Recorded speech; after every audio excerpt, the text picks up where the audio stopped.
On Blue Star, Chu Xian took out the psionic cube and immersed his spiritual sense into it. As expected, Ma Nanshan hadn't been mentioned for a long time. Sia the novelfire.net website on Google to access chapters of novels early and in the highest quality. After a brief moment of mourning for the unfortunate soul, Chu Xian was about to reactivate the soul transmission matrix when something caught his eye. Hey, what's this little light point? I've never noticed it before, he mused, surprised. As he extended his spiritual sense towards it, he quickly came across a message. Do not believe. Do not believe. Do not believe. Rectitude Hall has long been destroyed. Only Eternal Hall remains on Soul Star. Anyone claiming to be from Rectitude Hall of Soul Star is a liar. A liar. If you are fortunate enough to see this message, it means your soul is strong enough. Escape. Never touch the psionic block again. Chu Xian raised an eyebrow in intrigue. It appeared that someone had already seen through the tricks of the people from Soul Star. Unfortunately, unless one's soul was of a certain strength, this hidden message would remain undetected. Newcomer, welcome, a weary voice suddenly resonated. My name is Yun Ming, Soul King of Rectitude Hall on Soul Star. Our planet has suffered. Yun Ming appeared again, his tone as tired as before, recounting the disasters of Soul Star. His speech and tone were exactly the same as before, even the emotional inflection remained unchanged. Yun Ming did not care who Chu Xian was, he simply relayed his message and then disclosed a method to activate the soul transmission matrix before disappearing. At this point, Chu Xian roughly understood the situation. Yun Ming was likely indeed from Rectitude Hall of Soul Star. However, his stored message had been intercepted by those from Eternal Hall and turned into a trap to deceive the ignorant. Chu Xian shook his head and immediately employed the soul division technique, separating about 10% of his soul. Then, much like before, he activated the soul transmission matrix. But this time, his soul was not the insignificant wisp it had been previously. It was akin to a colossal entity, and within this vast expanse of his soul, he carried his life-bound magic treasure, the sky-shielding umbrella. As Chu Xian had transformed the sky-shielding umbrella into his life-bound magic treasure, he could envelop it within his soul, allowing both to travel through the soul transmission matrix together to Soul Star. The world spun dizzyingly around him, and in the blink of an eye, he was once again confronted with the dim, dark expanse of Soul Star. Another fool has arrived, just in time for my meal, a sinister laugh echoed from behind him. A massive hand swooped down towards him. However, the laughter abruptly stopped as the owner of the hand realized that his powerful slap was merely tickling Chu Xian. The aggressor was stunned to find that Chu Xian's soul form was more than 10 times larger than his own. You, he stammered, utterly shocked. Chu Xian turned around, looking down from his towering stance at the corpulent and bloated soul before him. The remnants of numerous soul fragments scattered around the grotesque figure indicated the unfortunate souls he had devoured over the years. The tail has been stolen. If detected on Amazon, report the violation. Great Soul King. Please, have mercy. Spare my life. The creature did not hesitate to kneel and beg for mercy, sending a pleading thought directly to Chu Xian. Conversations between souls required no spoken language but were communicated through thoughts, eliminating any language barriers. This also explained why Chu Xian had previously understood the words of Ma Nanshan and Yun Ming without issue. Chu Xian reached out and grasped the pleading soul in his hand, instantly employing a soul-searching technique. In a moment, he sifted through the soul's memories, turning them upside down. After reviewing these memories, he quickly grasped the language used by the people of Soul Star. This fellow's mind is deeply imprinted with memories of devouring souls, while his other memories are pitifully scarce, Chu Xian remarked, shaking his head in disbelief. It seemed that even the infallible soul-searching technique could meet its match in a mind with nothing but thoughts of consumption. However, he managed to extract some useful information from the creature's memories. These beings, having abandoned their physical forms and calling themselves the Soul Race, distinguished themselves from those on Soul Star who still possessed bodies. Unfettered by physical shells, members of the Soul Race grew stronger, but their rationality diminished over time. The stronger the soul, the lesser the sanity, ultimately degenerating into soul beasts driven only by the instincts to kill and feed. Not only did their personalities devolve to that of wild beasts, but their soul forms also began to morph from human to bestial. Within the soul clan, some exceptionally powerful individuals retained a semblance of clear spiritual sense. As a result, the soul clan was divided into 3 factions. The Slaughter faction, their goal was to exterminate the surviving people of Soul Star, completely transforming it into a world dominated by the Soul Clan. The Husbandry faction, they aimed to farm the surviving inhabitants of Soul Star, slaughtering them periodically so they could continually feast upon them. The Ascendant faction, they believed that Soul Star was beyond redemption, viewing both the people of Soul Star and the Soul Clan as unreasonable vermin. Only outsiders, they posited, might have a chance to save this fallen planet. Furthermore, a hierarchy existed among the Soul Clan and the people of Soul Star. The Soul Clan was categorized into 3 levels: Spectre Masters, Great Spectre Masters, and Spectre Kings, which corresponded to the Soul Star people's ranks of Soul Masters, Great Soul Masters, and Soul Kings. The entity Xianxia encountered was merely a Great Spectre Master from the Slaughter faction. Xianxia turned to look behind him, where the remains of once flourishing structures lay in ruins. Amid these ruins, a matrix still emitted a faint blue glow. It was the soul transmission matrix. The souls of those who possessed psionic cubes had emerged from here. The closest Slaughter faction stronghold from here houses 3 Great Spectre Masters and 10,000 Spectre Masters.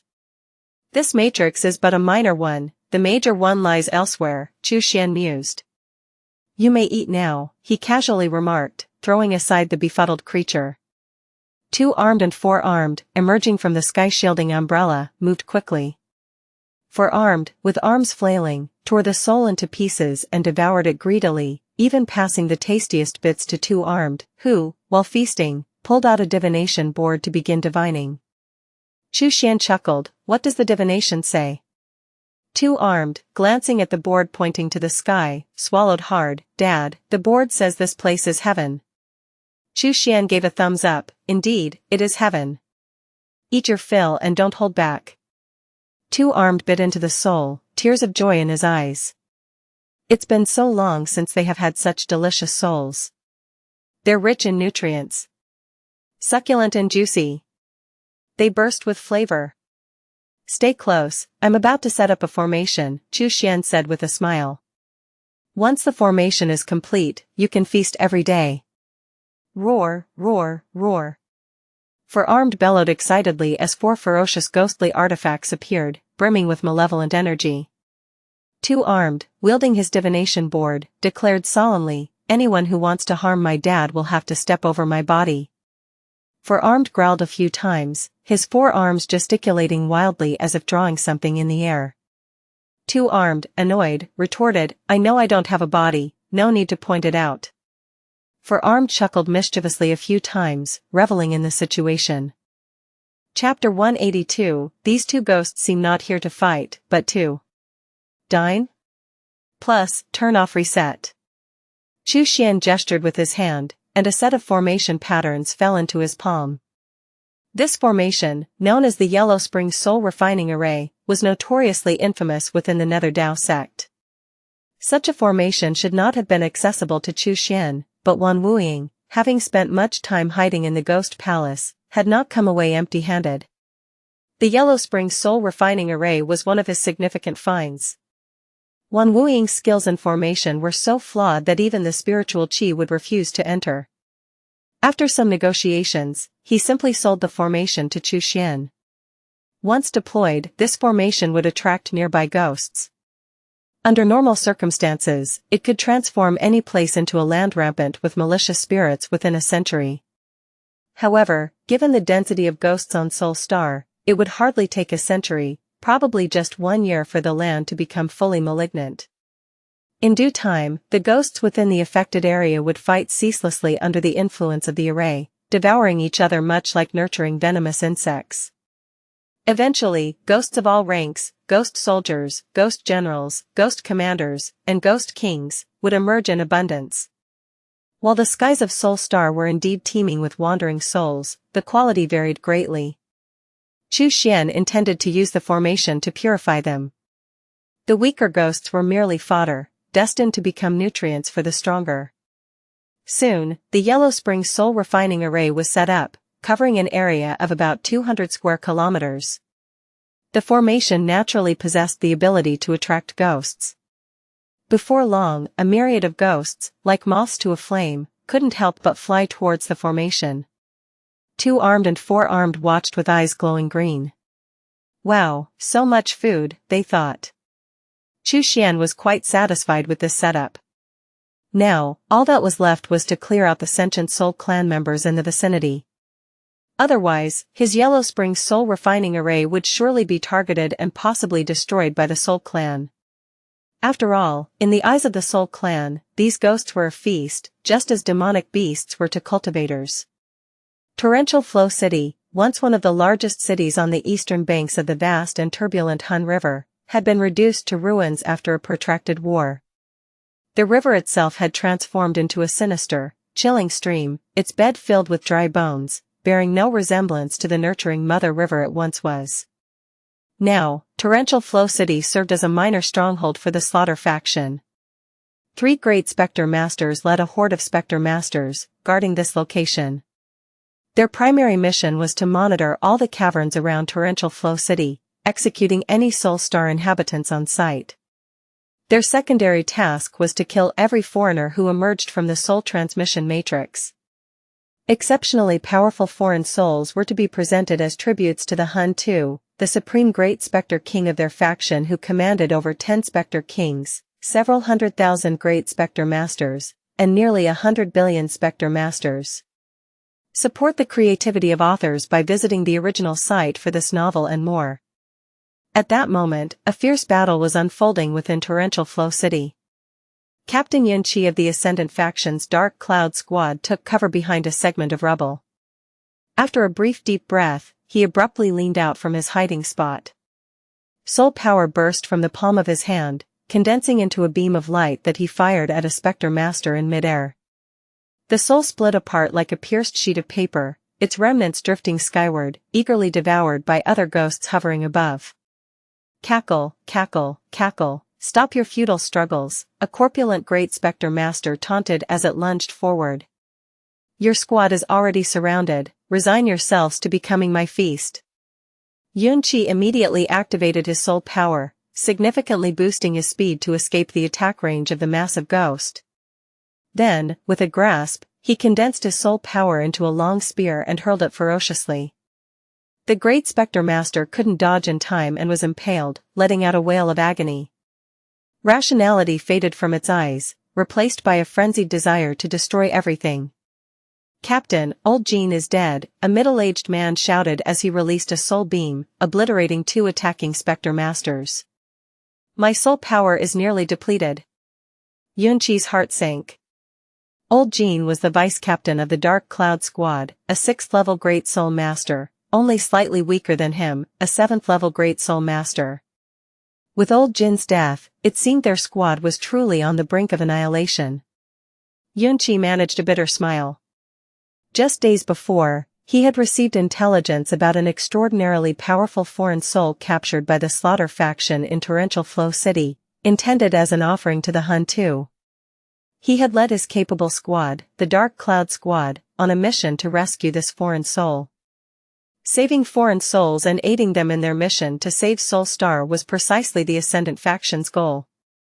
Xianxia had timed their assault on Torrential Flow City to coincide with the Slaughter faction's sortie to exterminate the remnants of Rectitude Hall. They had managed to secure the foreign soul and were about to retreat when the Slaughter faction unexpectedly returned. The Dark Cloud Squad was immediately caught in a pincer attack. Such immense pressure was far too much for a small team of only 8 members, even though each was a Great Soul Master. The overwhelming numbers of Spectre Masters were too much for them, as the power disparity between Great Soul Masters and Spectre Masters was not so vast that one could take on hundreds alone. CTH novel_fire.at website on Google to access chapters of novels early and in the highest quality. Furthermore, being encased in physical bodies, the Great Soul Masters were at a disadvantage in mobilizing their soul power compared to the equally ranked Great Spectre Masters. This was why the Dark Cloud Squad found themselves trapped, unable to break through the encircling Slaughter faction. Boom! A section of the ruins was obliterated. A body was severed at the waist. What fell at Xianxia and the middle-aged man's feet was half a skull and a box. The man's soul had already been torn to shreds and devoured amidst the cackling laughter of two Great Spectre Masters. Inside the box was the feast intended for the Hun II, the foreign soul captured by Torrential Flow City's Slaughter faction. The one carrying the soul who broke through, Xiaolan, is also dead, the middle-aged man said with a grim laugh. Captain, now it's just the two of us left. Yunqi reached out, intending to pick up Xiaolan's half-skull, but he ended up grabbing the box instead. This was their mission, after all. Two menacing Great Spectre Masters charged towards them, laughing malevolently. Yunqi let out a rueful laugh and closed his eyes, resigned to his fate. Was he about to die? Perhaps it was time. He no longer wished to walk this hopeless, dark path. He regretted ever coming to Soul Star. How much better would it have been to remain on Pegasus Star, living carefree as a playful prince? In the next moment, the screams of the two Great Spectre Masters suddenly pierced the air. They didn't even have time to beg for mercy before being smashed into nothingness by four oddly shaped weapons. Well done, came a voice from above. Yunqi and the middle-aged man opened their eyes in shock. They suddenly saw two fierce-looking ghosts tearing through the Spectre Masters. The two powerful Great Spectre Masters were effortlessly ripped apart and swallowed by the ghosts, who seemed to regard the surrounding Spectre Masters as no challenge at all. These two ghosts seemed not to have come for battle. Rather, they appeared to have come to dine. Chapter 183, This trip to Soul Star was not in vain. Plus, turn off reset. Yunqi and the middle-aged man gazed up into the sky, spotting an extraordinarily massive soul hovering above them, looming grandly. Both men's eyes widened in shock at the sight of such a colossal soul form, which appeared to be at the pinnacle of a Great Spectre Master, possibly comparable to a Spectre King. This figure had commenced a bloody purge of the Slaughter faction in Torrential Flow City, suggesting a hostile relationship with them. Yet, it was unclear exactly which faction he belonged to. After all, the Slaughter faction was notorious for its internal madness, and not all from the Husbandry faction got along with them. Sometimes, even within the Slaughter faction, further divisions could arise. For example, some within the Slaughter faction took pleasure in tearing their prey into pieces, relishing the scattered remnants to satiate their brutal and bloodthirsty desires. Others in the faction preferred a swift, efficient kill, considering it a waste of time and resources to indulge in such gratuitous slaughter, which they deemed contrary to the interests of the Soul Clan. The two men exchanged a glance and promptly knelt down, bowing respectfully to Chu Xian. Regardless of this imposing figure's identity, they knew they stood no chance against him. Since he had not killed them immediately, they opted to show respect and goodwill. Yunqi spoke respectfully, "Greetings, Senior. We are members of the Ascendant faction's Dark Cloud Squad." The language of Soul Star was not a barrier for Chu Xian, who had already assimilated most of it from the memories of the Great Spectre Master he had searched earlier. He understood them perfectly. Chu Xian looked them over thoughtfully. No wonder these two souls were still housed within physical bodies. The Ascendant faction? Interesting. He was merely here to cleanse the nearby Slaughter faction strongholds and had unexpectedly stumbled upon a battle between the Ascendant and Slaughter factions. The Ascendant faction seemed to be one of the few reasonable groups on Soul Star. Seeing that Chu Xian remained silent, Yunqi pondered for a moment before adding, "Senior, my name is Yunqi, and this is Zhaoxing beside me. We were originally from Pegasus Star, but now we have come to Soul Star and acquired new bodies to fight for the Ascendant faction. May I ask who the senior is?" The two men waited anxiously for Chu Xian's response, their hearts filled with trepidation. Chu Xian simply uttered one word, "Leave." Sar the novel_fire. At website on Google to access chapters of novels early and in the highest quality. He had no interest in meddling with the intricacies of the slaughter, husbandry, or Ascendant factions, or even rectitude hall. Yunqi's respectful demeanor was clearly an attempt to garner his support, but Chu Xian had not come to Soul Star to play the hero or savior. Yunqi and Zhaoxing were taken aback by the blunt dismissal. Chu Xian's chilling directive echoed, "Didn't you hear? Leave." A wave of golden core cultivators' terrifying soul force swept across them, making them feel as if a fearsome beast had targeted them. Both broke out in a cold sweat, not daring to speak further and turned to flee. If you spot this tail on Amazon, know that it has been stolen. Report the violation. Only when they reached a dark cave entrance did they finally catch their breath. Torrential Flow City was riddled with numerous passages, but only a few led to the underground city of the Ascendant faction. Zhaoxing, still shaken, remarked, "I felt like if we had spoken another word just then, we would have been killed on the spot." Yunqi nodded vigorously, "That senior is not someone to provoke, let's not associate too much with him. Let's hurry back underground while the other members of the Slaughter faction are still unaware of the destruction of Torrential Flow City. Fortunately, we've got the soul of the foreign guest, our mission is complete. We must report today's events to the Queen as soon as possible," agreed Zhaoxing. The two quickly vanished into the dark entrance as Chu Xian watched their retreating figures with an indifferent expression. He mused on the folly of Soul Star's denizens and the Soul Clan's brutal nature, concluding that probably killing them might even add to his merits. After all, the foreign guests were just unlucky souls drafted to fight in a lost cause on Soul Star. As long as they don't bother me, Chu Xian thought, I have no interest in dealing with them. My primary goal here on Soul Star is to cultivate a Ghost King. Even searching for the shards of the Blood Mirror can wait. Chu Xian had his plans and was not easily swayed by unexpected developments, having decided already who among 2-armed and 4-armed to cultivate first. With that, he waved his hand dismissively. Clean up the battlefield, it's time to return to the array. As Torrential Flow City's great Spectre Masters and Spectre Masters had been devoured by 2-armed and 4-armed, not a single one had escaped. With Chu Xian's formidable soul presence overseeing, no ghost had a chance of fleeing.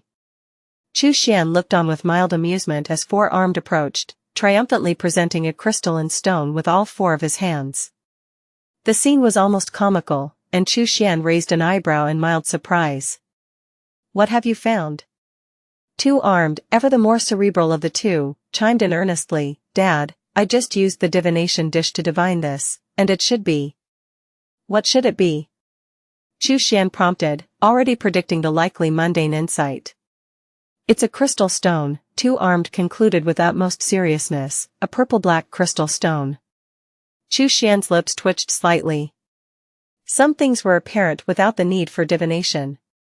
Nonetheless, intrigued by the potential of the crystal, he extended his spiritual sense into it, and immediately, a stream of information flowed into his mind.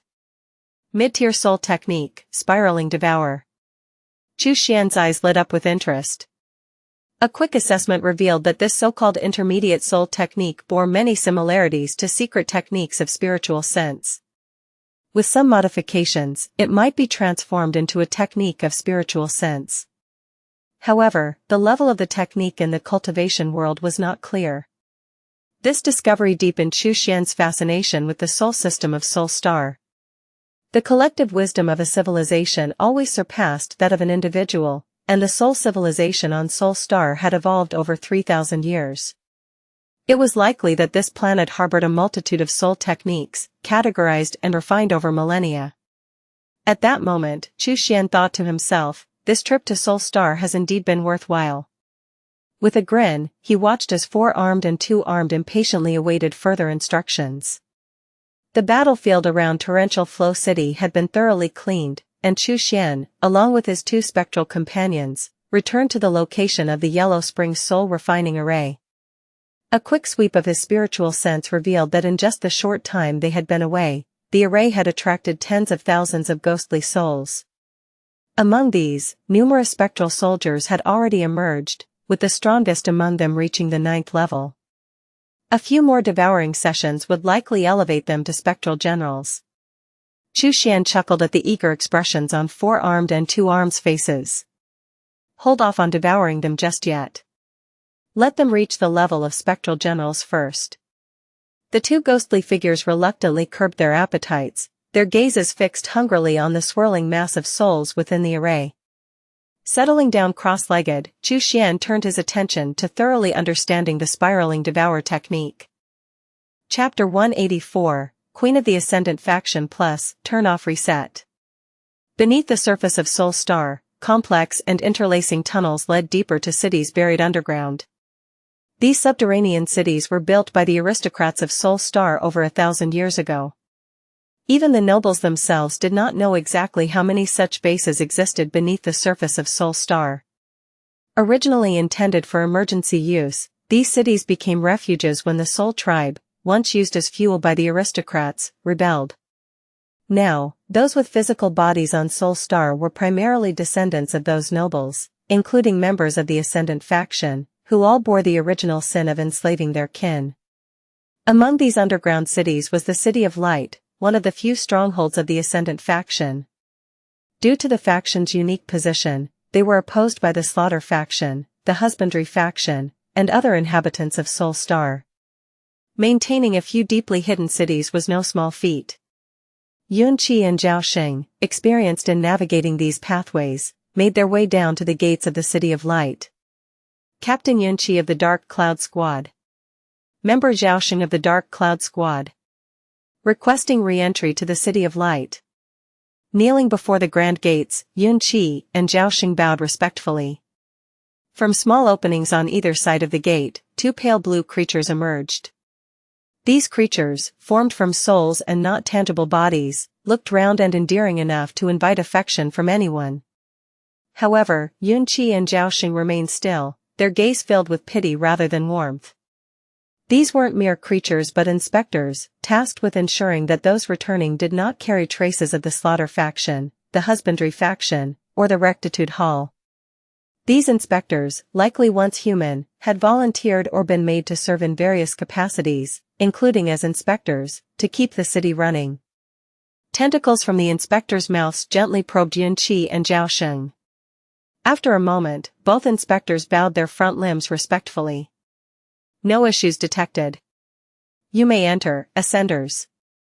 In the Ascendant faction, the status of Ascenders like Yunqi and Zhao Xing was second only to that of the Queen. Almost all logistical roles within the faction existed to support the Queen and the Ascenders, meaning these roles were low in the survival hierarchy. In the event of an attack by the Slaughter faction, the Husbandry faction, or others, the Queen and Ascenders would be the first to evacuate, while the logistical staff would cover their retreat, facing almost certain demise. Yunqi and Zhao Xing entered the City of Light. Along the way, all the logistical staff promptly greeted them with deep respect. Royal Road is the home of this novel. Visit there to read the original and support the author. Greetings to the Ascenders. Your meals have been prepared. Welcome back, Dark Cloud Squad. Captain Yunqi, your friends from the Blackstone Squad returned this morning. Would you like to visit them now? Yunqi and Zhao Xing were long accustomed to such treatment. Initially, they felt as though they were stars held aloft by the moon, thinking highly of the Ascendant faction as a benevolent place. But now, all they saw were mechanical, programmed expressions and false smiles. It seemed the residents of the City of Light had forgotten what emotions were. In the center of the City of Light stood a grand palace. To call it lavish was only relative to the modest, low-rise dwellings around it. Compared to the highly developed cities of old on Soul Star, this was no palace, it was barely a den. SAR the novel, FIR.NT website on Google to access chapters of novels early and in the highest quality. Yunqi and Zhao Xing proceeded unimpeded. The Queen's guards also gave them standard smiles as they passed. Soon, they were in the palace, standing before the Queen.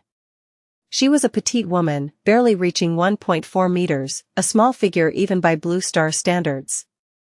Her appearance was plain, but a mysterious aura about her attracted all males. Yunqi and Zhao Xing respectfully announced, "Your Majesty, we have brought back the soul of the extraterrestrial guest." The Queen frowned, quickly rose from her throne, and approached to personally help them to their feet. Only you two Ascenders remain? Have the others? Xianxia sighed. They died, in the torrential flow city. I will recount everything that occurred there. He detailed the events at the torrential flow city, emphasizing the encounter with the extraordinarily powerful soul entity.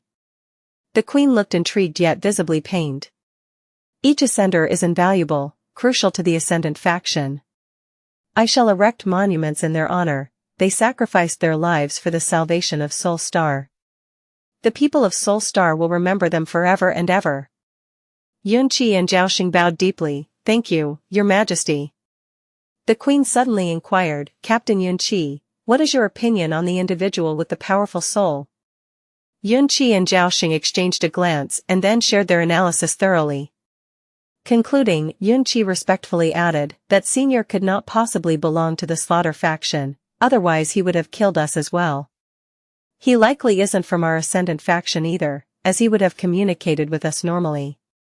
I suspect he might belong to the Husbandry faction. And possibly a more moderate member of that faction. The queen nodded in agreement. Captain Xianxia makes a sound argument. She then looked towards the box in Xianxi's hand. Is the soul of the extraterrestrial guest inside there? Xianxia nodded. Indeed, it is. The queen smiled. Let him out then. Our Ascendant faction is about to welcome another Ascender. Xianxia unlocked the box, and immediately, a figure burst forth. Ah, I was nearly suffocated in there. What in the world is going on? How did I get captured by a bunch of ghosts the moment I arrived? Eh? And where is this? Who are you all? Ma Nanshan looked around, bewildered and confused. His distinct Pegasus Star accent almost brought tears to Xianxia and Zhaoxing's eyes. It was all too familiar. Buddy, I didn't expect to find another from Pegasus Star here. The queen explained the situation of the Ascendant faction with a smile. Honored Ascender, you are Ma Nanshan from Pegasus Star, correct? What a coincidence, these two Ascenders beside you are also from Pegasus Star. You must have a lot in common. Ma Nanshan, visibly delighted, exclaimed, Oh my! Fellow countrymen! Xianxia and Zhaoxing also showed rare expressions of joy. The three compatriots from Pegasus Star joined forces in the same squad, a truly fortunate event. The queen smiled. Gentlemen, I'll leave it to you to help our new Ascender familiarize himself with the City of Light. Xianxia and Zhaoxing nodded earnestly. Absolutely, we are honored to undertake this task. As the trio departed, the queen pondered, such a powerful soul, comparable to a soul king, doesn't just advance suddenly unless an extraterrestrial guest. Spiraling Devourer is truly remarkable. Chu Xian praised as he focused his spiritual sense into a continuously swirling vortex. He was astounded to discover that the destructive power of Spiraling Devourer far surpassed his previously practiced spiritual sense secret technique, Soul-Piercing Needle. Moreover, Spiraling Devourer also possessed the ability to devour an opponent's spiritual sense. This was the most surprising aspect for Chu Xian. In a battle of spiritual sense secret techniques, one party's spiritual sense could gradually be devoured by the other, swiftly determining the victor. Just this unique ability to devour spiritual sense alone is enough to classify it among the mid-tier golden core spiritual sense secret techniques, Chu Xian reasoned. And it seems that the transformations of Spiraling Devourer have not yet reached their limit. There might even be higher-level soul techniques to discover. Chu Xian's interest in the more advanced soul techniques grew. If a mid-tier soul technique could devour spiritual sense, what capabilities would a high-tier technique possess? Presumably, such advanced soul techniques were likely kept by the Slaughter faction's Spectre King, as the most destructive and lethal techniques usually gathered under their domain. However, I hadn't anticipated the true history of Soul Star to be so profound. After searching the memories of several Slaughter faction spirits, Chu Xian had pieced together a clearer picture of Soul Star's situation. The supposed rivalry between the Rectitude Hall and the Eternal Halls was merely a fabrication by the Soul Tribes. There had never been an Eternal Hall. 1,000 years ago, in dire need of energy for interstellar travel, the high-ranking nobles of Soul Star devised a method. They extracted the souls from death row inmates' bodies and, after a series of complex procedures, turned these souls into energy sources. These souls were imprisoned in cages, unable to think, resist, or do anything but produce energy, much like the fuel in a power plant. This situation bore a slight resemblance to the humans corralled in the Matrix, who were kept alive by nutrient fluids and immersed in fabricated dreams. However, the souls in cages were merely treated as fuel. Their bodies would gradually shrivel and ultimately vanish. Over time, the imprisoned souls expanded from death row inmates to the lower strata of Soulstar's populace, growing in number exponentially. As a result, Soulstar's soul system developed rapidly. The soul transmission matrices were invented during this period, revolutionizing how souls were handled and manipulated. Over 800 years ago, a soul that had not been completely cleansed awakened. Following its awakening, more souls stirred, and after a period of accumulation, they united and shattered the cages arranged by the nobility. This initiated a terrible chain reaction. Within just 1 year, all the souls on the planet had burst from their cages and frenziedly attacked the Soulstar nobles, who were forced to retreat underground, abandoning the surface entirely. The liberated souls desired eternal life in their spiritual forms and began to see themselves not as Soulstar people but as the Soul Tribe. A case of content theft. This narrative is not rightfully on Amazon. If you spot it, report the violation. Meanwhile, the nobles identified themselves as the real people, or the Rectitude Hall, insisting there had never been an Eternal Hall. The purported ideological divide between the Rectitude Hall and the Eternal Hall was merely fabricated by the Soul Tribe as a lure to attract outsiders to Soulstar. The first great Spectre Master Chu Xian encountered had only fragmented memories of Soulstar's history, but as he delved deeper into the stronghold of Torrential Flow City and accessed the memories of more great Spectre Masters, he managed to piece together the shattered history of Soulstar. For Chu Xian, this was merely a curiosity. After all, it was an alien planet. Such historical depths were indeed sufficient to pique his interest. Search the novel_fire.at website on Google to access chapters of novels early and in the highest quality. Time to continue refining the spiritual sense secret technique, Chu Xian decided, casting aside these thoughts and focusing intently on mastering Spiraling Devour. Perfecting Spiraling Devour required a solid foundation. Without regular practice, even the most talented could feel rusty when it truly mattered. In battles among Golden Core cultivators, even a moment's rustiness could determine life or death. 5 years passed in the blink of an eye as Chu Xian sat in meditation. During this period, sporadic great Spectre Masters from the Slaughter faction were drawn to the Yellow Spring Soul Refining Array, seeking a feast. Yet, they were all torn apart by the incensed 2-armed and 4-armed. "We haven't even started eating yet, and you want to dine? Not a chance." Spiraling Devour, perfected. Chu Xian stood up, his face breaking into a slight smile. With a mere thought, his spiritual sense formed a fiercely spinning vortex, as powerful as a fully revved drill, ready to pulverize all of creation and devour it completely. He casually dissolved the vortex and looked towards the Yellow Spring Soul Refining Array. Inside the array, thousands of ghost generals had already emerged, and it seemed that ghost commanders would soon appear. After 5 years of growth, 2-armed and 4-armed had reached the rank of 9th-level ghost generals. Still, grappling with a ghost commander was a bit of a stretch for them. So, it was time to feast. About time to eat heartily, Chu Xian nodded with a smile. Upon hearing the command, 2-armed and 4-armed charged into the array with immense excitement.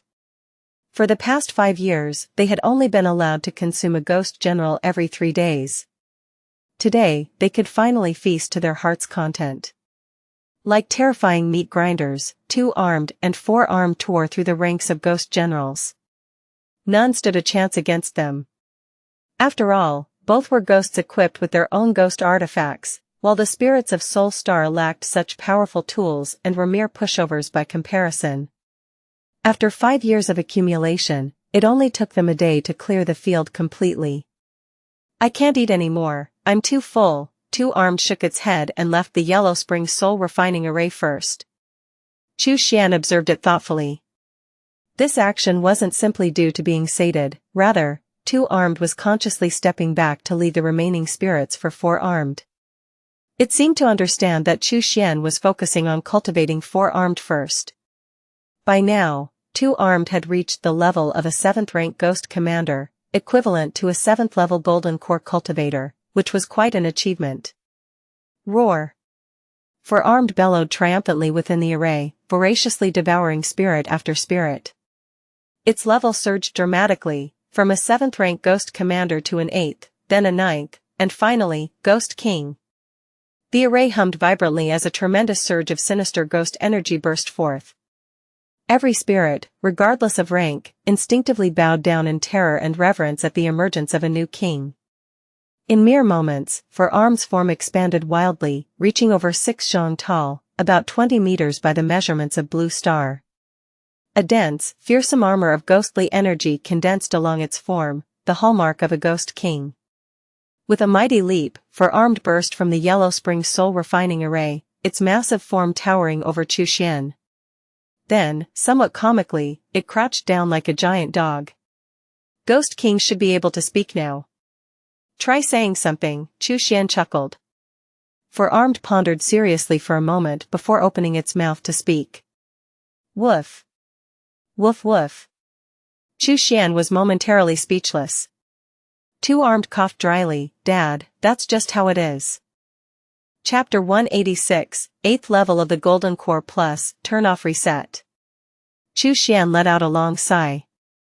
A ghost king comparable to a nascent soul cultivator, and it could only bark. It was utterly absurd. From now on, you are not allowed to speak when we're out, Chu Xian warned. 4-armed whined pitifully and shrank to one side. 2-armed, I leave this place to you. If anyone dares to approach the Yellow Spring soul refining array, no need for talk, just cut them down, Chu Xian casually ordered. Dad, rest assured. 2-armed nodded emphatically. Chu Xian nodded slightly, retracted the heaven-blocking umbrella, and took 4-armed back inside.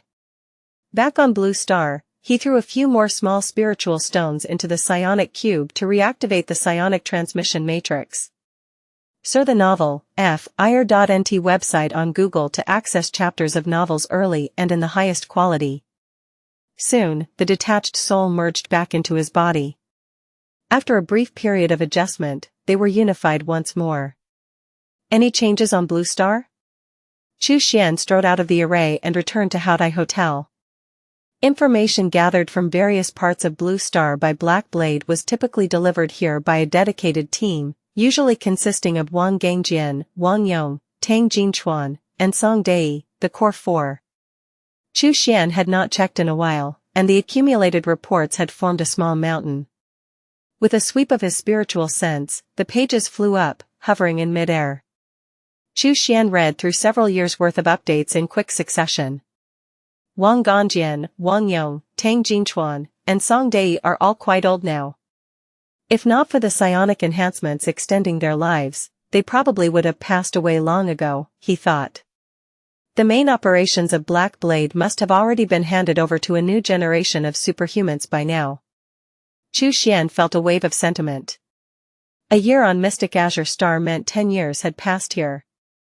The lifespan of ordinary humans could not compare to that of cultivators. Birth, aging, sickness, and death were just the natural order. With these thoughts in mind, Chu Xian flashed toward Black Blade's headquarters. After employing his turtle-breathing technique, he moved among the crowds, invisible to all. People instinctively made way for him, unaware of his presence. Chu Xian, having returned to Black Blade's headquarters unimpeded after many years, found it transformed into a tightly secured complex of buildings including training rooms, offices, practice fields, cafeterias, and dormitories. Black cannons stood guard outside the gates, ready to tear apart any approaching enemies. To many, Black Blade was a formidable force backed by an immortal, exuding majesty and power that fit their expectations of a celestial subordinates. This story originates from a different website. Ensure the author gets the support they deserve by reading it there. Is that 3-story building still around? Chu Xian wondered with interest. Chu Xian's expression turned peculiar. His spiritual sense had already detected that Wang Gangjian was engrossed in a video game, joystick in hand. As for Wang Yong, Tang Jinchuan, and Song Dai, they had become bona fide fishermen, clearly disdainful of joining in Wang Gangjian's frivolities. Song Dai earnestly advised, "Fishing is hard, old Tang, Xiao Yong, you two are beginners, it's normal not to catch anything. Don't be discouraged. Even if you can't catch fish, you might catch something else. Look, I've caught a zombie." With a kick, he sent the zombie that had bitten onto his hook back into the water. Wang Yong, puzzled, remarked, "Is fishing really that difficult?" No sooner had he spoken than his float began to tremble violently. With a strong pull, he landed a fish over a meter long onto the shore. Wang Yong scratched his head, "Is it really that hard?" Song Dai, with a flushed face, protested, "You're just lucky as a beginner. It can't always be like this." But in a blink of an eye, Wang Yong caught an even bigger fish. He grinned, "Fishing is really easy. Dai, haven't you been fishing for years? How come you only catch little fish and fry? Worse than me." Song Dai, red-faced and speechless, was at least somewhat consoled seeing Tang Jinchuan had also failed to catch any fish. Still, Song Dai chuckled, "Old Tang, that's not how you fish, let me teach you." Tang Jinchuan shook his head, "No need, I've already caught one." His rod, formed from fat, suddenly morphed into a chain harpoon that plunged into the riverbed. When he retracted the chain, a 2-meter-long fish was impaled on the harpoon. Song Dai's eyes bulged in disbelief. "You call that fishing?" Tang Jinchuan retorted, dissatisfied, "A fish bit the hook, so it's considered caught. My hook just didn't have bait, and it's a bit straighter, longer, and thicker, that's all." "Any problems with that?" "No, there aren't." The three elderly men, their temples graying, suddenly burst into a heated argument. "That's not fishing, this is real fishing. Fishing is really that hard, Dai brother? Look, I've caught another one, at least 80 pounds heavy." "I don't believe it. You must have stocked the river with fish beforehand." Chu Xian watched from a distance, his face alight with amusement. After observing the old men's quarrel for a bit, he moved toward the soul-capturing evil-nurturing array. The supply of thunder seeds was running low. With nothing pressing in the extraterritorial battlefield, it was a good time to gather more and perhaps break through the realm he had been stuck in for so long. "The path of cultivation is long and arduous," Chu Xian murmured as he closed his eyes and began to meditate. In the blink of an eye, 10 years had passed on Blue Star. Chu Xian suddenly opened his eyes after a long period of meditation. The quantity of liquid spiritual qi stored in his spirit sea had surged. At that moment, his aura exploded with intensity. 8th level of the Golden Core. Chu Xian inspected his spirit sea, counting meticulously. He found that he had produced 15,000 thunder seeds. With such a foundation, he could stand his ground in the extraterritorial battlefield. "It's time to visit the extraterritorial battlefield," he decided. If Duan K is aware of the potential emergence of a strange treasure, others might know as well. This period is likely the peak of trading. It's the perfect opportunity to upgrade the treasures I possess. Chu Xian's lifebound magic tool, the Evil Soul Chain, was still merely at top grade. Lacking crucial materials, it had been unable to advance to the magic treasure rank. His blood beehive, his other lifebound magic treasure, faced the same issue. With the blood mirror shining brightly, Chu Xian's form flickered, and he soon appeared in a third-tier cave dwelling located in the Righteous Dao mountain of the Righteous Dao city. He had spent 5 years on Soul Star and 10 on Blue Star, totaling 15 years. Converted to the timescale of the extraterritorial battlefield, only about a year and a half had passed. Chapter 187, Kindness of these 3 couriers plus, turn off reset. Ah? It seems much livelier indeed. Chu Xian stepped out of his cave abode and strolled along the east-west main road of Righteous Dao City. He immediately noticed a visible increase in the number of cultivators on the streets. Most were undoubtedly attracted by the news of a rare treasure emerging.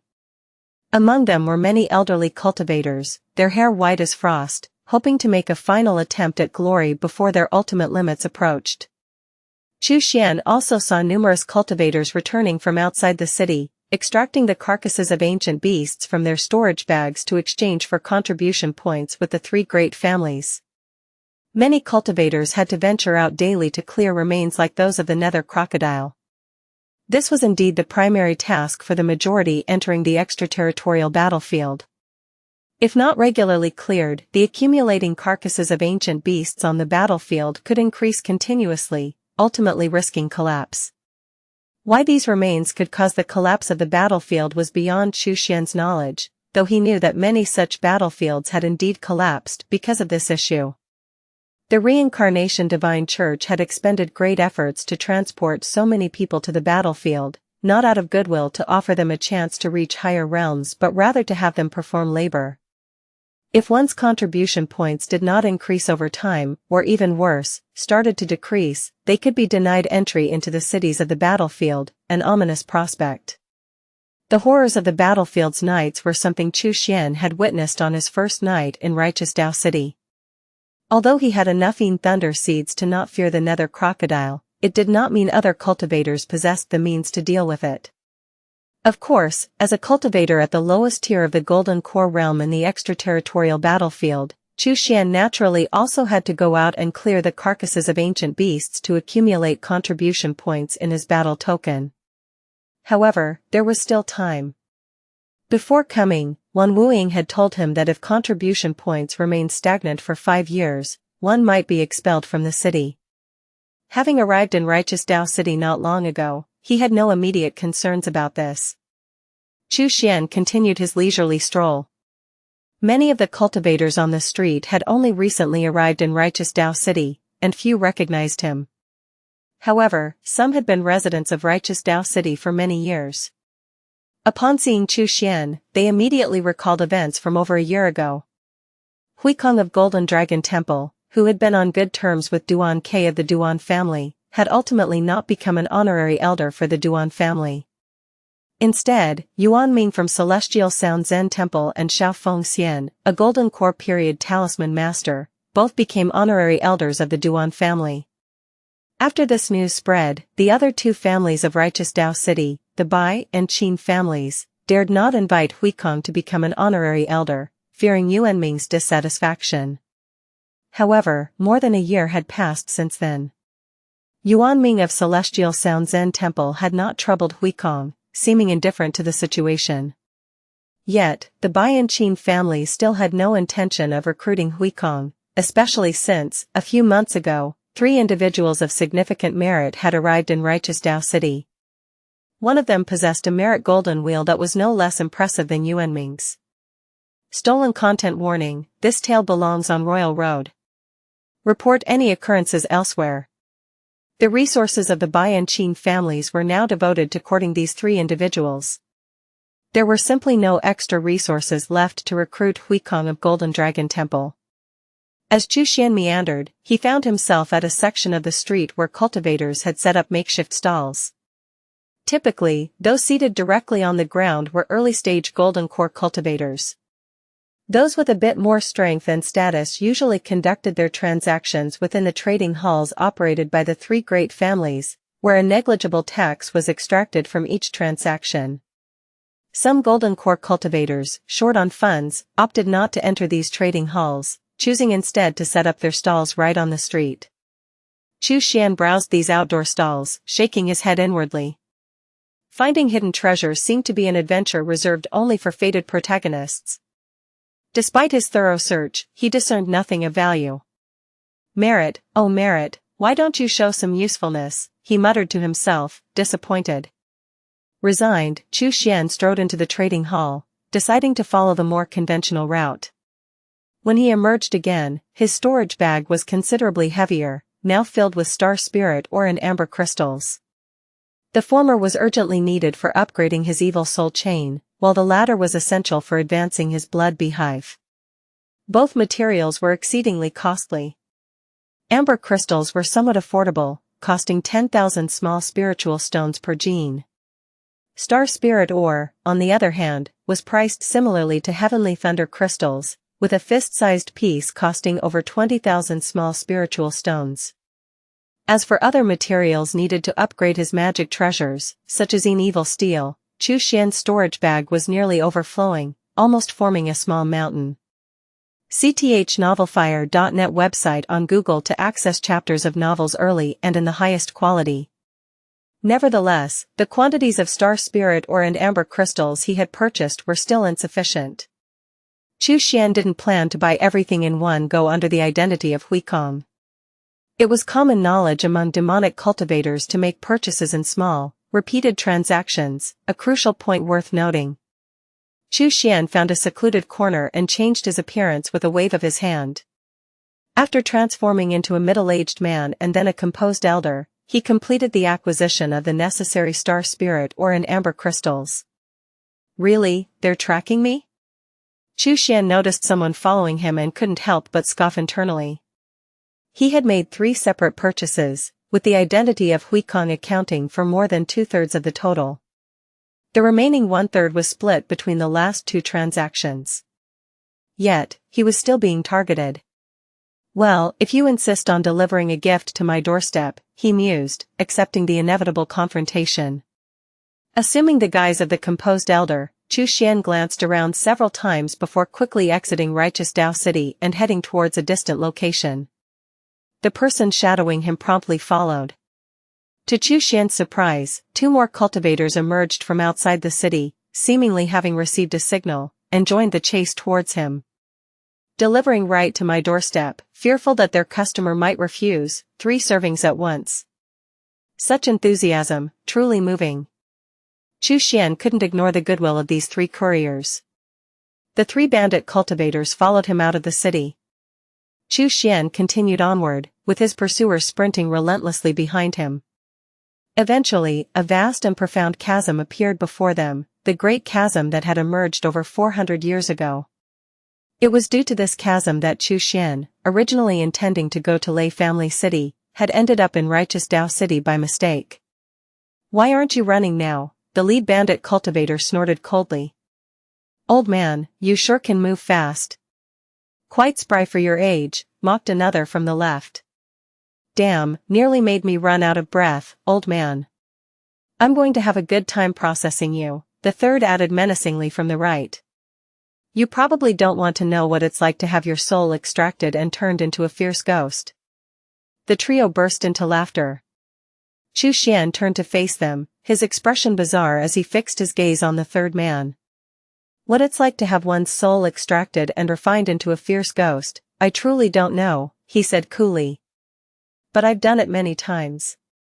The expressions of the 3 bandit cultivators shifted slightly, and after exchanging a look, they each pulled out their respective weapons, a ghost commander, a corpse commander, and a swarm of goo insects. These were classic demonic cultivator tactics. "This old man is fishy, he might have baited us instead," one murmured. "Impossible, we 3 brothers are so strong, how could he possibly fish for us?" another dismissed the concern. "Together, then. Even if he has hidden tricks, could he possibly stand against the 3 of us?" they resolved, readying for an all-out attack. Chapter 188, The Power of Ghost King Plus, Turn-Off Reset. The 3 attackers converged on him, ghosts, corpse puppets, and swarms of goo insects charged toward Chu Xian. With a gesture, Chu Xian summoned his sky-shielding umbrella, and suddenly, a ghastly 2-headed, 4-armed ghost king appeared, towering 6 zhang tall, his body clad in jagged, protruding armor. The air around him was thick with a chilling ghostly aura and a menacing murderous vibe. His massive mouth seemed poised to devour all souls. Each of his powerful arms wielded a different ghostly weapon, a loop-headed saber, a vajra staff, a steel hammer, and a trident. The corpse commander, terrified by the sight, screamed and fled. The 4 arms bellowed triumphantly to the sky as the vajra staff was hurled, smashing the ghost commander into 2. The ghost commander, sensing danger, promptly fled. The 4 arms then threw the trident, pinning it to the ground. A sweep of the ring pommel saber unleashed a blade aura, exploding the swarm of goo insects into oblivion. A ghost king? The leader of the bandit cultivators' eyes bulged, his instincts screaming at him to flee. But how could their speed compare to the mighty Ghost King? The massive steel hammer descended swiftly from above, smashing the two remaining assailants into a pulp with a thunderous crash. The four-armed Ghost King roared in excitement, howling up at the sky. Chu Xian frowned. The bodies still have their uses, next time don't smash them so badly. How are your brothers supposed to eat? The excited howl of the four-armed figure suddenly stalled, and it hung its head low like a chastised dog, whining softly to show understanding. Chu Xian nodded approvingly. Good, recognizing your mistake is what makes a good dog, no, a good ghost. Of the three bandit cultivators, two were now mere pulp. The third, already petrified with fear, was left with a vacant stare. Chu Xian promptly used a soul-searching technique on this survivor. Interesting, at first glance they seem like ordinary bandit cultivators, but they are actually stooges for the Duan family. Anyone purchasing from the Bai and Qin family trading halls could be targeted by them. Since the Duan family has such stooges, the Bai and Qin families must have them too, right? Chu Xian scoffed, casually breaking the man's neck and tossing him into the corpse-nurturing tower. As for their storage bags, after a quick search that yielded a substantial amount of spiritual stones but nothing else of interest, Chu Xian hummed a tune and, still under the guise of Huikong, returned to Righteous Dao City. He had just reached the entrance of his cave abode when he noticed two figures approaching from a distance, seemingly headed straight for him. Chu Xian's eyes brightened with amusement upon recognizing the duo approaching him. They were Fengxian and Yuan Zichu, both of whom he had encountered before. Fengxian still sported his characteristic elegant and handsome demeanor. As they halted before him, Yuan Zichu subtly sized Chu Xian up, while Fengxian clasped his hands in a formal greeting. Fellow Taoist Huikong, I am Fengxian. We met over a year ago, I trust you still remember me? Help support creative writers by finding and reading their stories on the original site. Chu Xian smiled in response, I remember. What brings you, fellow Taoist Xiao, to my doorstep? Fengxian's poise remained flawless as he explained, you might not be aware, but a year ago, fellow Taoist Duan also became an honorary elder for the Duan family. His expertise in talismans far surpasses mine, he is now a distinguished guest of the Duan family. He then shifted the topic, as you might know, the number of third-tier cave abodes in Righteous Dao City is limited. Once someone occupies one, there are none left for others. Fengxian continued with an earnest tone, thus, without mincing words, I am here to kindly request that you vacate this third-tier cave abode and allow fellow Taoist Yuan to reside here. After all, you are not an honorary elder for the Duan family, and it doesn't seem right for you to monopolize this abode.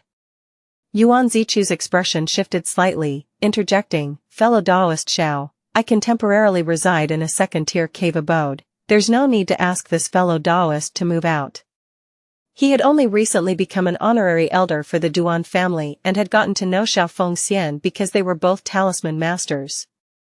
Fengxian was charismatic and personable, making it easy for the two to get along as they strolled and exchanged insights on talisman arts within Righteous Dao City. Yuan Zichu hadn't taken Zhao's previous mention of this matter seriously, thinking it was just a casual remark and not expecting him to actually act on it. Offending a cultivator for no reason was not something Yuan considered wise. Yuan Zichu had always believed in leaving room for reconciliation in his actions. Previously, at the 100 Refinements sect, after Chu Xian had destroyed his defensive measures with a single punch, Yuan had given him a flying magic treasure and 3 talismans, seeking to mend their relationship.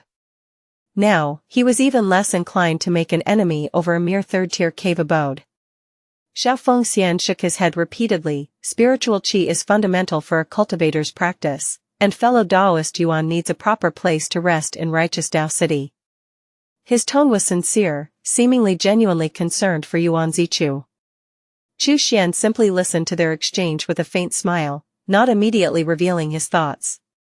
Fellow Taoist Fengxian gave a formal bow, prompting, fellow Taoist Huikong, what do you think? Chu Xian responded coolly, when I first arrived in Righteous Dao City, Duan Ke informed me that I could reside in this third-tier cave abode for 5 years, without the need to provide the Duan family any spiritual stones. Is the Duan family planning to go back on their word now? His cultivation indeed did not depend on the quality of spiritual qi. However, this didn't mean he was willing to give up his dwelling so readily. He might not need to live there, but that didn't mean he couldn't have it. Fengxian seemed ready to say more, but Yuan Zichu interrupted him. Fellow Daoist Xiao, let's not discuss this further. He turned to Chu Xian. Fellow Daoist Huikong, I had no intention of this, the cave abode remains yours. With that, Yuan Zichu swept away, his sleeves fluttering, adding over his shoulder, if fellow Daoist Xiao continues in this manner, I fear we can no longer be friends. Fengxian sighed deeply and hurried after him, calling out, fellow Daoist Yuan. Chu Xian watched them depart, his expression unchanged. Yuan Zichu still seemed to be the same character as before, not easily making enemies. Even though he, as Huikong, had not yet shown his strength, Yuan Zichu was not willing to offend him lightly. It was Fengxian who intrigued him, his schemes ran deep.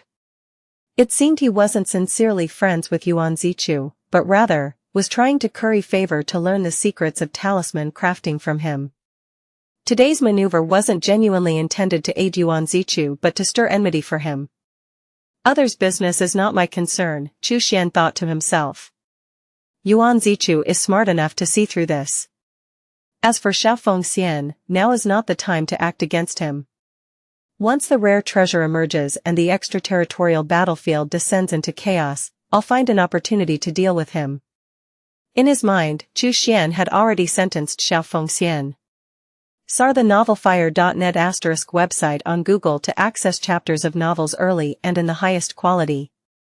Back in his own cave abode, Fengxian sat cross-legged, deep in thought. This Yuan Zichu is not easy to manipulate, he mused. I wanted to stir up trouble between him and Huikong to benefit from their discord, but he genuinely doesn't want to offend anyone. TSK. He's quite the opposite of Yuan Ming from Celestial Sound Zen Temple, who is more straightforward and easier to provoke. Next time, I'll stir up trouble between him and Huikong.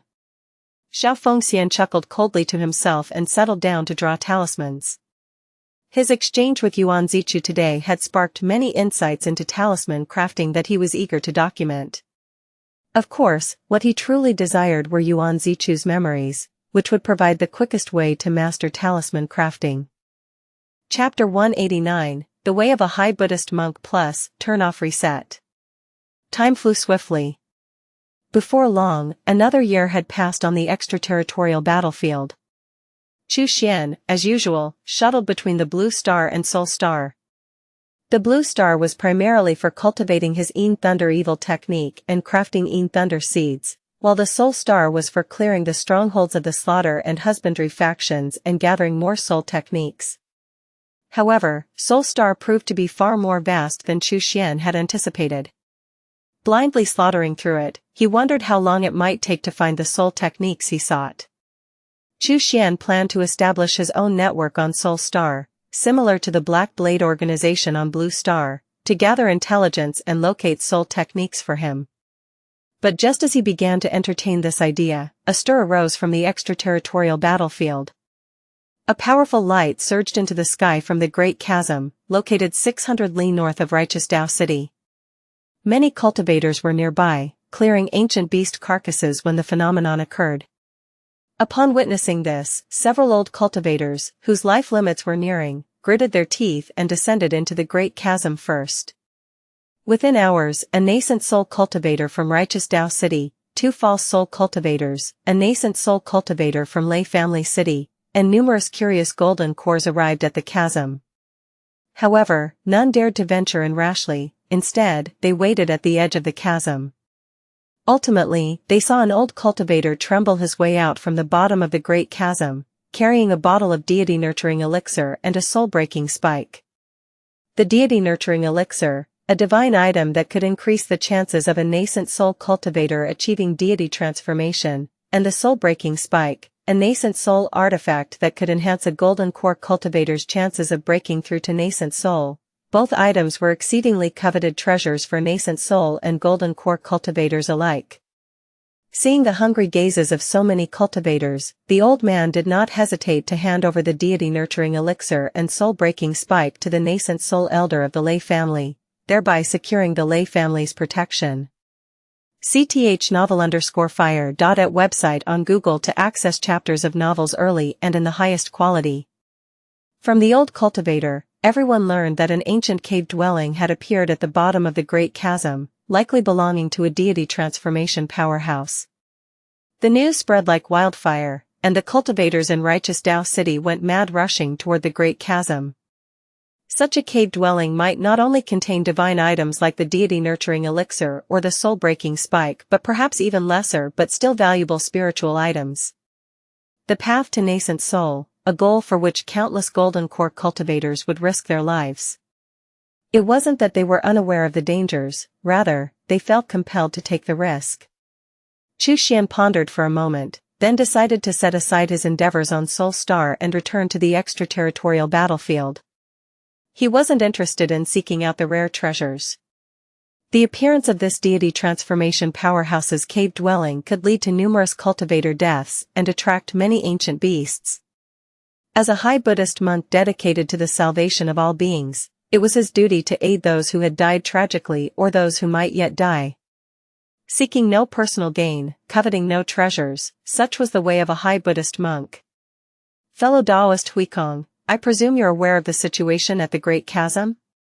Duan cut straight to the chase during his visit. Stolen content alert, this content belongs on Royal Road. Report any occurrences. Xian nodded with a smile, indeed, I am aware. Is benefactor Duan considering entering to seek a nascent soul opportunity?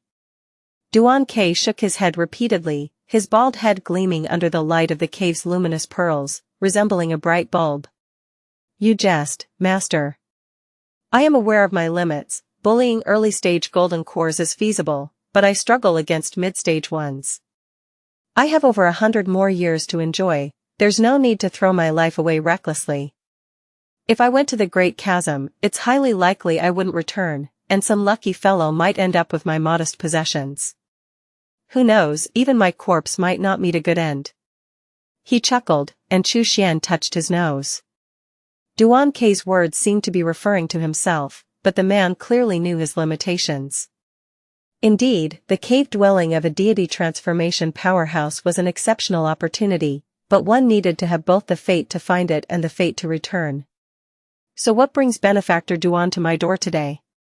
Xian asked with a smile. Duan spoke in a low voice, now that cultivators from various cities, including Feathered Transformation City, Majestic Sword City, and Celestial Sound City, are converging, there will surely be a struggle for the qualifications to enter the cave dwelling. Now is the perfect time for business, Duan grinned. I may not be much, but with the backing of the Duan family, I have some channels for doing business. Xian instantly understood. Duan was looking to make some profit, a wise move at such a time. Everyone would be desperately trying to enhance their capabilities. Defensive magic treasures, healing elixirs, life-saving talismans, even demonic pills and magic charms, were in high demand. He himself was planning to make a substantial profit from the situation. Unfortunately, he wasn't skilled in alchemy or talisman crafting, only in basic weapon forging and array setting. Otherwise, he would surely make a fortune. Xian smiled, indeed, I have some items I plan to sell. Duan eyes lit up, the location is on the temporary market on the west side of righteous Dao City. It opens every morning and closes at dusk. I hope you will grace it with your presence, master. However, the market is a mix of all sorts of cultivators, so you must be careful not to attract the attention of demonic cultivators. Xian nodded in thanks, thank you for the reminder, benefactor Duan. Worried about demonic cultivators targeting the black-hearted devil? He would actually welcome such encounters. Xian arrived at the western edge of righteous Dao City and discovered an area filled with temporarily erected stalls. Numerous cultivators cloaked in capes populated the shelters, their faces almost completely concealed. No one wanted to reveal their identity. Some did show their faces, but they were likely disguised, given they were there to buy life-saving secrets. Being recognized could lead to trouble once they entered the deity transformation cave. Many of those present possessed superb skills in disguise, so much so that Chu Xian almost failed to see through them. Cultivators from Feathered Transformation Heaven Palace, disciples of the Majestic Sword Sect, monks from the Celestial Sound Zen Temple, quite the gathering, Chu Xian remarked with a chuckle. He casually found a spot with fewer people and set up his stall. An elder cultivator nearby showed a menacing look. Fellow Taoist, this spot. It was clear he did not want Chu Xian next to him. Chu Xian glanced at him, sensing the man's late-stage golden core cultivation. This place has some dust. Allow me to clean it for you first, the elder said, quickly sweeping away the dirt and shifting his fierce expression to a sycophantic smile. Chu Xian gave him a look and pulled out a small stool to sit on. The man's face stiffened in realization. Why hadn't he thought to bring a stool himself? He had overlooked it. Chu Xian spread out a cloth and neatly arranged various items from his abundant collection of storage bags. Although he was not skilled in pill concoction or talisman crafting, the sheer volume of healing pills and defensive talismans he laid out was staggering. Despite their low grade, the quantity was vast, leaving the elder cultivator beside him dumbfounded. My heavens! He muttered under his breath. Soon, Chu Xian's stall attracted a large crowd of cultivators. How much for the Great Rejuvenation Pill? I'll take it. 3 of these Python Spirit Talismans for me. Got any mid-grade defensive magic treasures? I need one. However, besides these eager buyers, Chu Xian noticed several cultivators eyeing his wares with greed, clearly contemplating theft. I'll take this vine talisman, and since I'm a bit short today, here's one small spiritual stone for it, one burly man declared, throwing down a stone and reaching out with a large, hairy hand to grab the talisman. Chu Xian let out a cold laugh, not even needing to move. A powerful hand clamped down on the presumptuous one like a vice, firmly catching the would-be thief in the act. With a crisp snap, immense force burst forth, instantly twisting and breaking the burly hand covered in black hair. A pained scream erupted suddenly, drawing the attention of the surrounding cultivators. They then realized that the one who had broken the hand was a formidable and vicious corpse puppet. Isn't that Komang the Black Wind Ghost? This guy is notorious for murdering and looting around Lei Family City. I recognize him too, he killed a good friend of mine. If I'm not mistaken, Komang is a 6th level golden core cultivator, and also skilled in physical cultivation. Though not highly advanced in bodily cultivation, his physical strength should surpass most golden core cultivators. How could he? Unless that's a 6th level corpse commander. The onlookers gasped in shock. A corpse commander, and at least a 6th level one at that. Spare me. Please, spare my life. Komang immediately pleaded for mercy, tears and snot streaming down his face. Chu Xian's expression remained unchanged, while another muscular hand of the Hu swiftly grabbed Komang's head. The next moment, under Komang's horrified gaze, his head was crushed with a crunch, like a ripe persimmon hitting the ground, splattering everywhere. The nearby cultivators' faces changed rapidly, each hastily using their spiritual chi to shield themselves from the splatter. Komang, a robber with a notorious reputation, was easily crushed to death. Those cultivators who had been lurking in the crowd, harboring intentions of making a move, suddenly restrained their impulses. It was clear this was a formidable figure not to be trifled with. After eliminating Komang, who had been the first to strike, the atmosphere significantly improved. Few dared to haggle anymore. Whatever price Chu Xian quoted, they would grimace but accept. Chu Xian felt quite pleased. Doing business should indeed be this way, eliminating the wasteful back and forth of bargaining. This way, both the vendor profits and the customers get what they need, a win-win situation. By noon, Chu Xian had sold off all the items he no longer needed. The spiritual stones he had expended to set up the Yellow Springs soul refining array were replenished once more. After selling all his goods, Chu Xian began to wander around the market. With Hu present, those cultivators harboring malicious intentions dared not speak up. Even the vendors did not dare to overcharge, fearing to provoke Chu Xian and meet the same fate as Komang.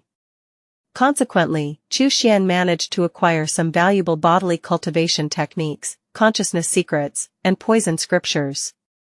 This sparked an idea in him. Blue Star, abundant in psionic energy and diverse in supernatural creatures, was highly conducive for physical cultivation. If the superhumans there practiced these bodily cultivation methods, perhaps remarkable effects could be achieved. He had always struggled to find bodily cultivation techniques beyond the 40th level. Perhaps Blue Star might produce a naturally gifted cultivator who could overcome this hurdle for him. CTHNovelFire.net website on Google to access chapters of novels early and in the highest quality. Chu Xian believed that with sufficient merit, creating a follow-up method on one's own was merely a matter of having the fortune favor the mind. If you spot this story on Amazon, know that it has been stolen. Report the violation. However, his merit had not yet reached the level where he could do as he pleased, and it was also sporadically effective. Currently, his merit seemed abundant, but in reality, it only slightly extended his lifespan and increased the success rate of pill concoction and artifact refinement. As for the consciousness secrets, the same principle applied. Chu Xian planned to let the people of Soul Star try to combine 2 or more consciousness secrets to complement each other and form a superior method. Alternatively, they could modify some powerful but side-effect-laden consciousness secrets for the better. All these were possibilities worth exploring. After 3 consecutive days, the cultivators at the temporary market came to recognize the man with a plethora of healing pills and life-preserving talismans. Several robbers like Ko Meng the brigand had tried to attack him but were easily crushed by the corpse commander by his side, without even a chance to resist. Many assessed the situation and dared not act rashly. Initially, only those cultivators who considered themselves weak came to buy his goods. However, as time passed, many realized that he had an abundance of items for sale. If they didn't buy and others did, wouldn't they be at a significant disadvantage? Thus, they felt compelled to purchase as well. Chu Xian's extensive sale of life-preserving items indirectly intensified the upcoming battles among the cultivators. By the end of the 3rd day, most cultivators were equipped with a couple of healing pills and several defensive talismans, and their spiritual stones were nearly depleted. Many speculated that this formidable seller might not return, considering the dynamics of supply and demand. If the demand decreased, or if there was no demand at all, then even if the seller dropped his prices, it likely wouldn't attract buyers. On the 4th day, Chu Xian returned to his usual stall, greeted by the same old cultivator with a sycophantic smile, who was already perched on a small stool. Seeing Chu Xian reappear, the old man expressed surprise and whispered, "Fellow Taoist, why have you come to set up your stall again today? Do you still have pills and talismans to sell? But I'm afraid you might not fetch high prices today." Chu Xian smiled, "Why is that?" The old cultivator explained his logic, "No one's buying any more, so naturally, you can't sell anything." Chu Xian laughed heartily, "What if I bring out even better goods? How would you handle that?" With that said, he casually spread out his wares. A vast array of pills and talismans, all of superior quality compared to the previous days, covered the stall. Among them were some nefarious pills that consumed lifespan to enhance spiritual chi and demonic talismans that contained the souls of beasts, clearly superior life-preserving items. The old cultivator's eyes widened, and he could only utter, "Holy moly! I've learned something. This way of selling is simply unbeatable." He looked at Chu Xian as if seeing a god of wealth. In no time, a large crowd of cultivators swarmed Chu Xian's stall once more, their gaze towards him altered. Why hadn't this man displayed these items during the first 3 days? Why wait until they had nearly spent all their spiritual stones? That's too wicked. Chu Xian beamed, Come, I have demonic pills and talismans, all fairly priced, no deception here." These items were essentially spoils of war he had collected, making for a business venture with pure profit. No matter how much he sold, it was all gain. Now, with these items displayed, the order of the market was thoroughly disrupted. There were always people with some spiritual stones left, and naturally, they bought the demonic pills and talismans from his stall. Their purchases forced others to gather funds to buy as well. Soon, with the deity transformation cave about to open, every cultivator was a competitor. The strength of an opponent meant weakness for oneself. Any cultivator with a bit of sense could not sit by and let this happen. They had to buy, even if it meant swallowing their pride. However, some grouped together, aiming to show their fangs at Xianxia. One of them raised an arm and shouted, "Everyone! We must resist such a dishonest merchant.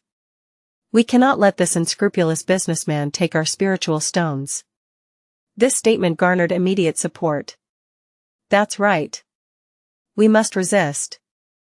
Unscrupulous merchant, return our spiritual stones. Enough talk, let's band together and take down this cheat. Xianxia gestured casually. Long and Bao, each standing to one side of Hu, radiated an aura of ferocity only slightly less intense than Hu's. Clearly, they were also corpse commanders. The entire crowd of cultivators fell into a dead silence. Chapter 191, A Cup of Tea, a Book, an Entire Day plus, Turn-Off Reset. 3 corpse commanders. Their strength was in no way inferior to a late-stage golden core cultivator. Coupled with the stall owner himself, who also exuded the aura of a late-stage golden core, this was an adversary not to be provoked. Some cultivators choose the path of beast tamers, subduing spirit pets to fight for them. However, when spirit pets face truly terrifying enemies, they might flee the battlefield. Corpse puppets, in most cases, fight fearlessly to the death. Once given an order by their master, they attack like mad dogs, never relenting until the enemy is dead. Of course, if there is a shortage of meat or they encounter a stronger corpse puppet or ghost, even one's own corpse puppets might flee. Generally, corpse puppets are far more ferocious, loyal, and fearless than spirit pets. No one dared to provoke someone who could summon 3 corpse commanders on a whim. cthnovelfire.nt website on Google to access chapters of novels early and in the highest quality. Xianxia spoke calmly, "Who was it just now that wanted to kill me? Step forward." With a swish, the cultivators instinctively stepped back, singling out the unfortunate instigator. The cultivator's face turned pale in an instant. "Senior, please hear me out, I'm not interested," Xianxia stated flatly. The cultivator clenched his teeth and immediately tried to flee using an escape technique. Bao suddenly vanished. When he reappeared, a dagger flickering with ghostly flames was already plunged into the cultivator's back. Xianxia casually collected the body, tossing it into the corpse-nurturing tower, while nonchalantly clipping the storage bag to his waist. The entire process was smooth and undisputed. His actions left no doubt about his identity, a true demonic cultivator. Silence still dominated the scene that one could hear a pin drop. "Let's not be so tense. I came here to do business, not to kill," Xianxia said with a chuckle.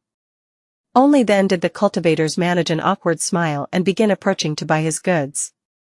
However, their gaze towards Xianxia was filled with newfound respect and fear. Every golden core cultivator there silently cautioned themselves never to provoke this formidable figure. The old cultivator next to Xianxia watched him and murmured, "So that's it. Real strength is the true essence of doing business." The tightly sought-after demonic pills and talismans were quickly sold out. Even though Xianxia's prices were steep, the cultivators had no choice but to grit their teeth and tighten their belts to make the purchases.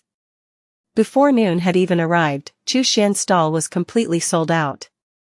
He promptly closed up shop, gathered his 3 corpse puppets and swiftly departed. "Follow him."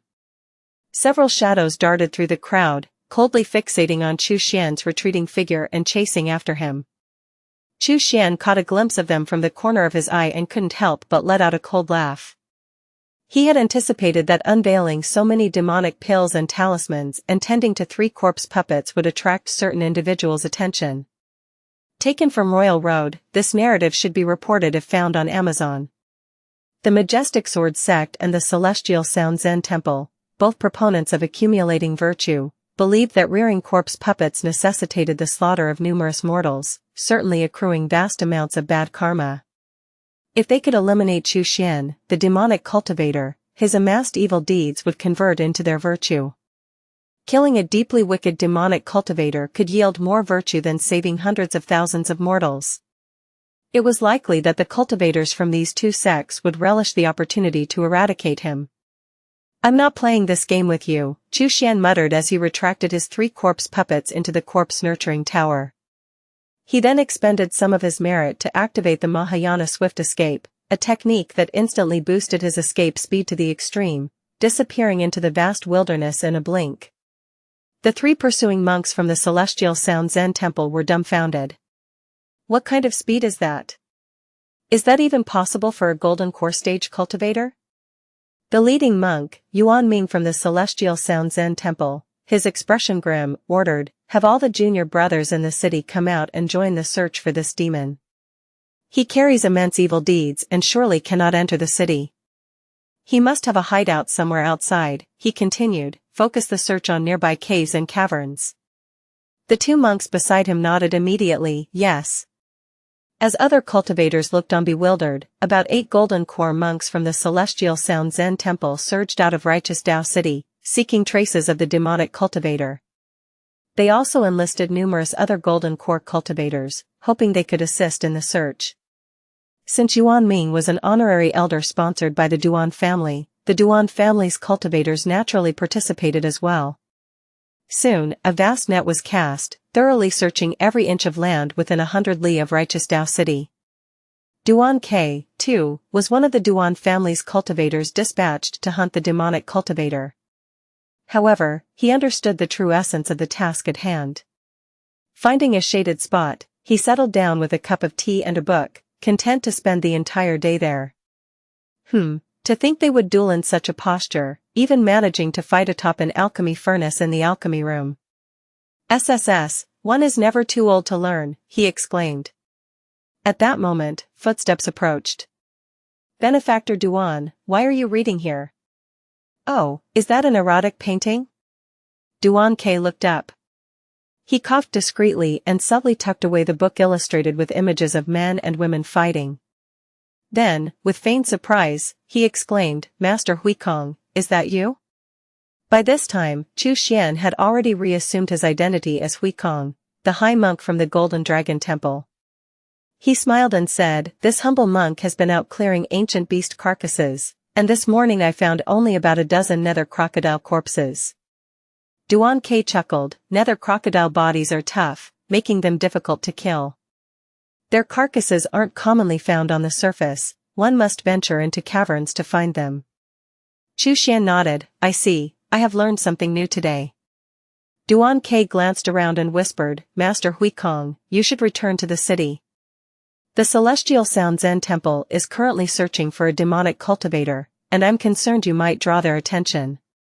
As he spoke, Duan K stood up decisively. "Let me escort you back. I worry that Yuan Ming might target you. After all, there are 8 monks from the Celestial Sound Zen Temple outside right now, and if they intend to do something, no one would dare to stop them." Xianxia looked at Duan K with a hint of surprise. This man's actions were somewhat unexpected. Was he really going to escort him all the way back to Righteous Tao City?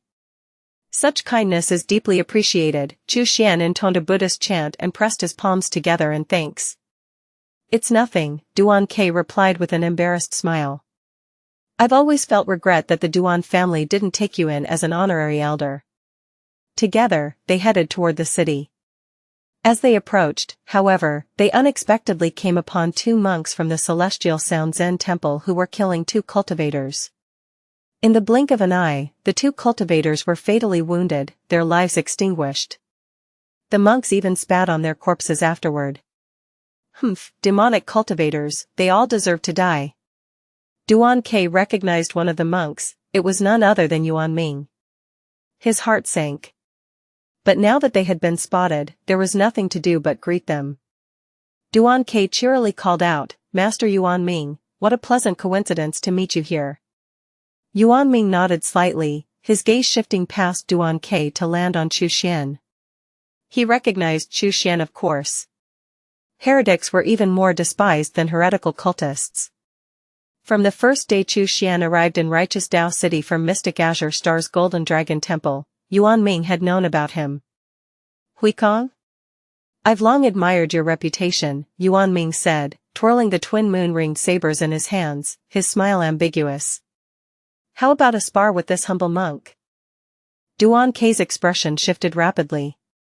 He had always known that the celestial Sound Zen temple held disdain for heterodox Buddhist practices, but he hadn't expected them to escalate to such an extent, to the point of drawing blades immediately. Gritting his teeth, Duan Kei stepped between Yuanming and Chu Xian. Master Yuanming, in these troubled times, it is better to avoid additional conflicts, Duan Kei advised. Moreover, both Master Huikong and yourself are endowed with considerable virtue. Yuanming's smile was ambiguous, and Chu Xian remained silent, his hands secretly readying a spell. If Yuanming insisted on a confrontation, Chu Xian would not hesitate to send them both to meet the celestial Sound Buddha in the Western Paradise. Of course, killing them would certainly blow his cover, making it impossible to remain in Righteous Tao City or assist the cultivators entering the deity transformation cave in collecting corpses. Unless absolutely necessary, Chu Xian would not initiate a fight. He was acutely aware of where his true interests lay. The standoff continued, and just as Duan Kei began to sweat from his forehead, Yuanming sheathed his ringed sabers and turned to leave. You should feel fortunate, your virtue has saved your life today. The two monks from the celestial Sound Zen temple gradually moved away and eventually disappeared from sight. Duan Kei finally exhaled in relief. The tension had been so high he feared they might start fighting right then and there. Duan Kei managed a helpless smile. Master Huikong, the celestial Sound Zen temple is known for its domineering ways, please don't take it personally. Chu Xian smiled and brought his hands together in a prayer gesture. The Golden Dragon Temple promotes forming good connections, how could I possibly blame them? Duan Kei sensed there was something deeper in Chu Xian's words but couldn't pinpoint what it was, so he let the matter drop. Chu Xian watched the now vanished figures of the two monks from the celestial Sound Zen temple, his expression as still as an ancient well. The first he would slay when the time came would be this Yuanming and the monks from the celestial Sound Zen temple. Chu Xian and Duan Kei returned to Righteous Tao City. Duan Kei still had duties to fulfill and soon left the city again. However, given his somewhat lax attitude towards his duties, he would likely find another cool spot to continue exploring the 100 fighting postures of naked men and women. The monks from Celestial Sound Zen Temple and the Duan family continued their search outside for the demonic cultivator. It was common knowledge that a demonic cultivator, steeped in evil deeds, could not enter Righteous Tao City. The very act of trying would expose and eliminate him. They were convinced that the egregiously wicked demonic cultivator must still be outside the city. Yet, despite scouring the land within a 200-li radius of Righteous Tao City, disturbing many nether crocodiles in their caves in the process, they still could not find any trace of the demonic cultivator. This scoundrel really is cunning. After listening to the reports from his junior brothers, Yuanming scoffed coldly. Senior brother, what do we do now? Should we continue the search? One of the monks from the celestial Sound Zen temple inquired.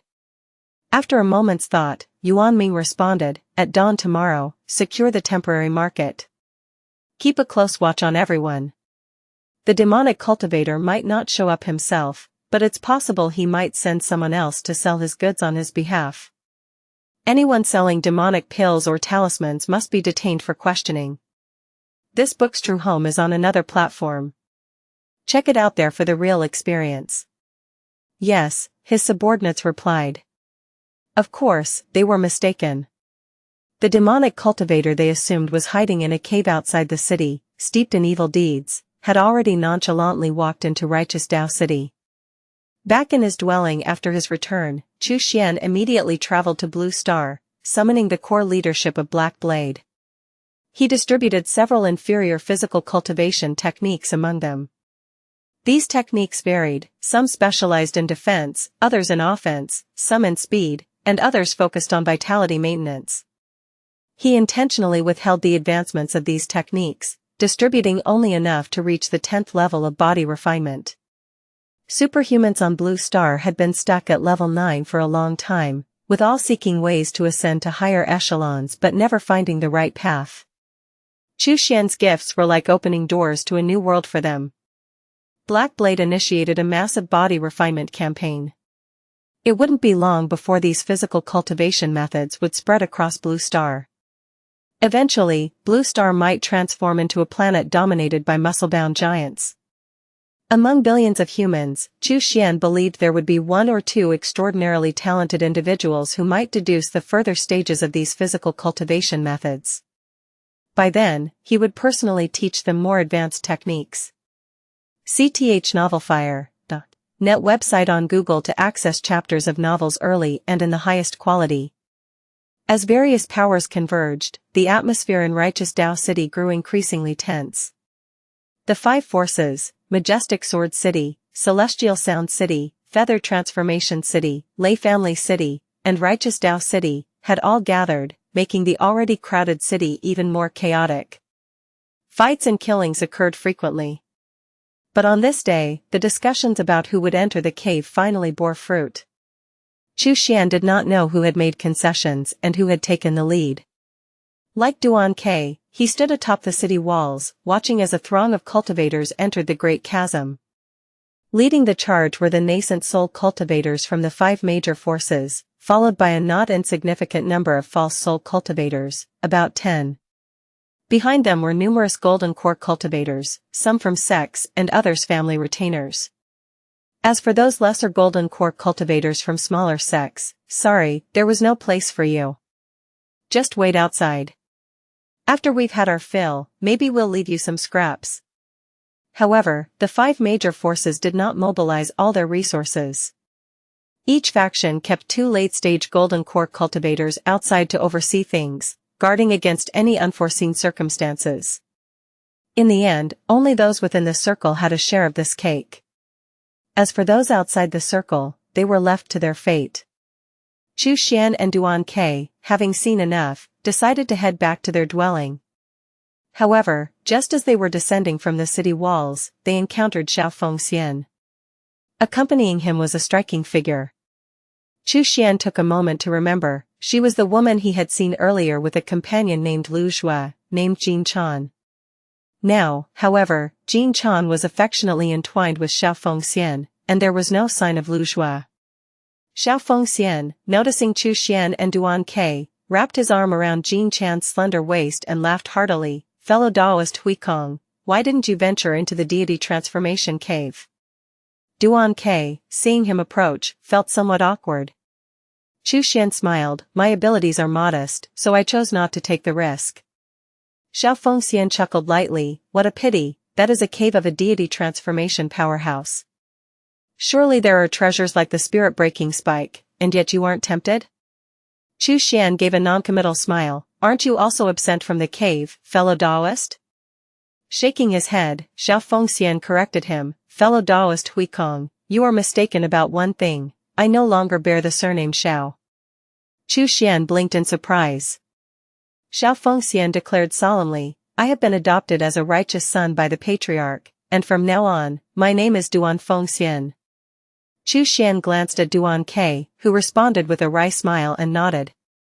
He whispered to Chu Xian, I don't know what got into our patriarch's head, but he insisted on adopting Fengxian as his righteous son.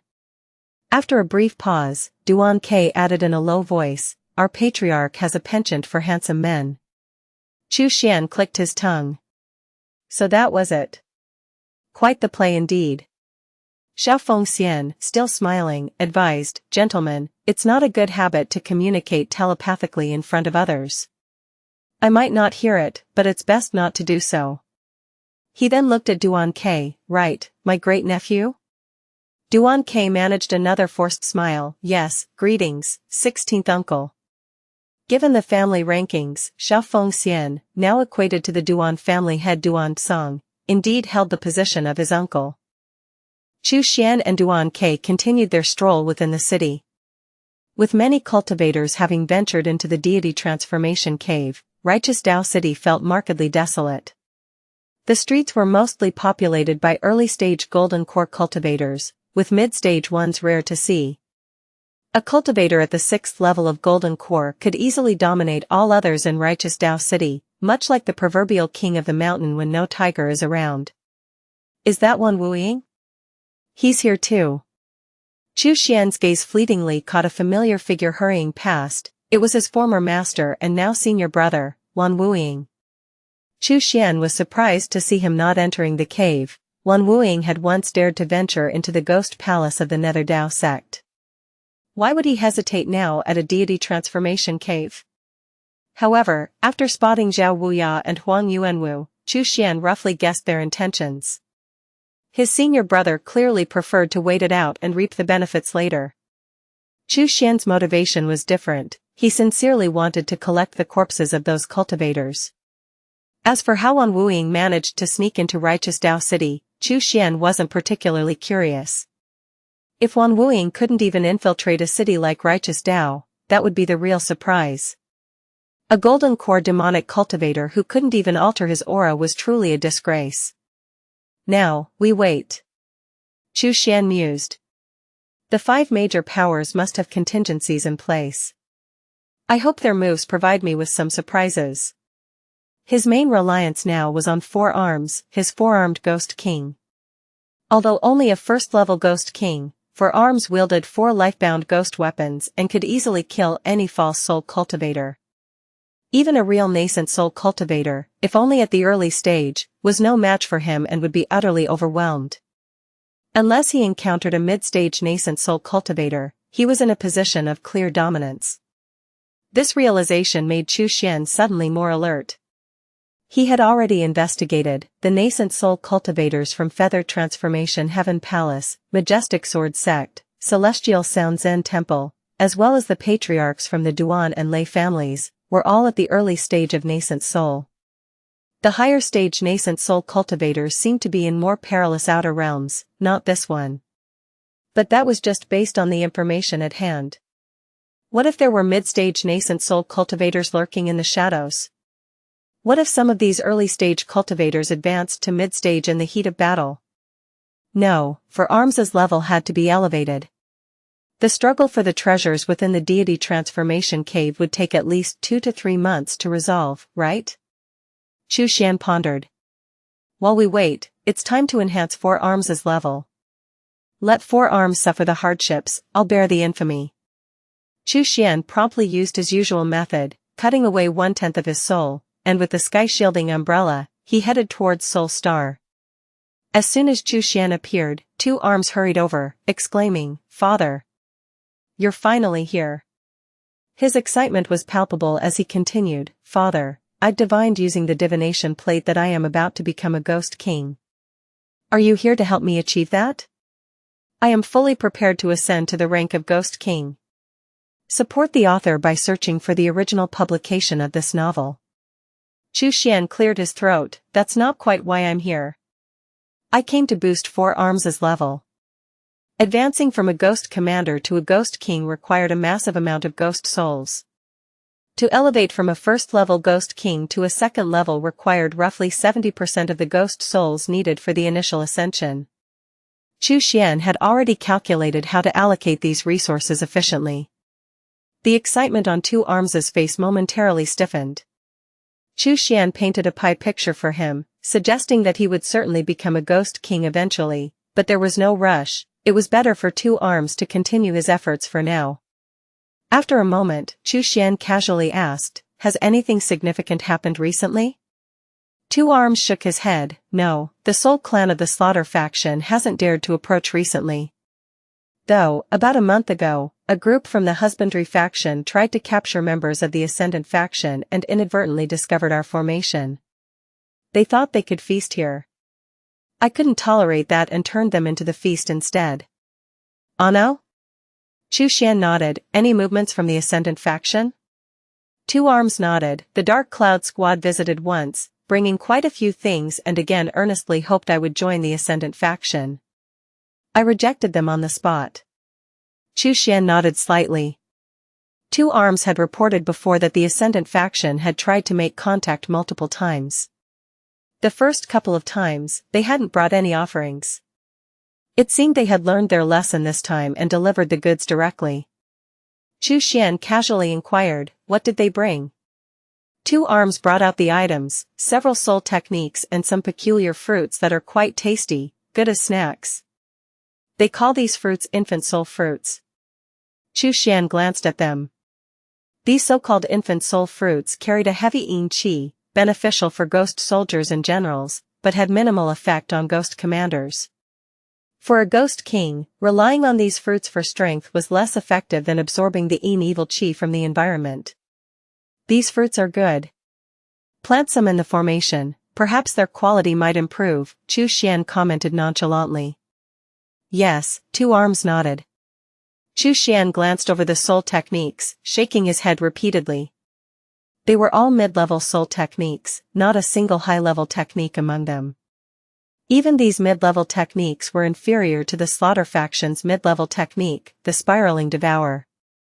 They were mostly trivial in Xian's eyes, hardly worth his attention. He wondered whether the Ascendant faction truly lacked valuable offerings, or if they were holding back their best items, unwilling to part with them. For arms, it's feeding time. With a snap of his fingers, Xian summoned 4 arms from the umbrella of obscuration. The Ghost King dove straight into the Yellow Spring soul refining formation.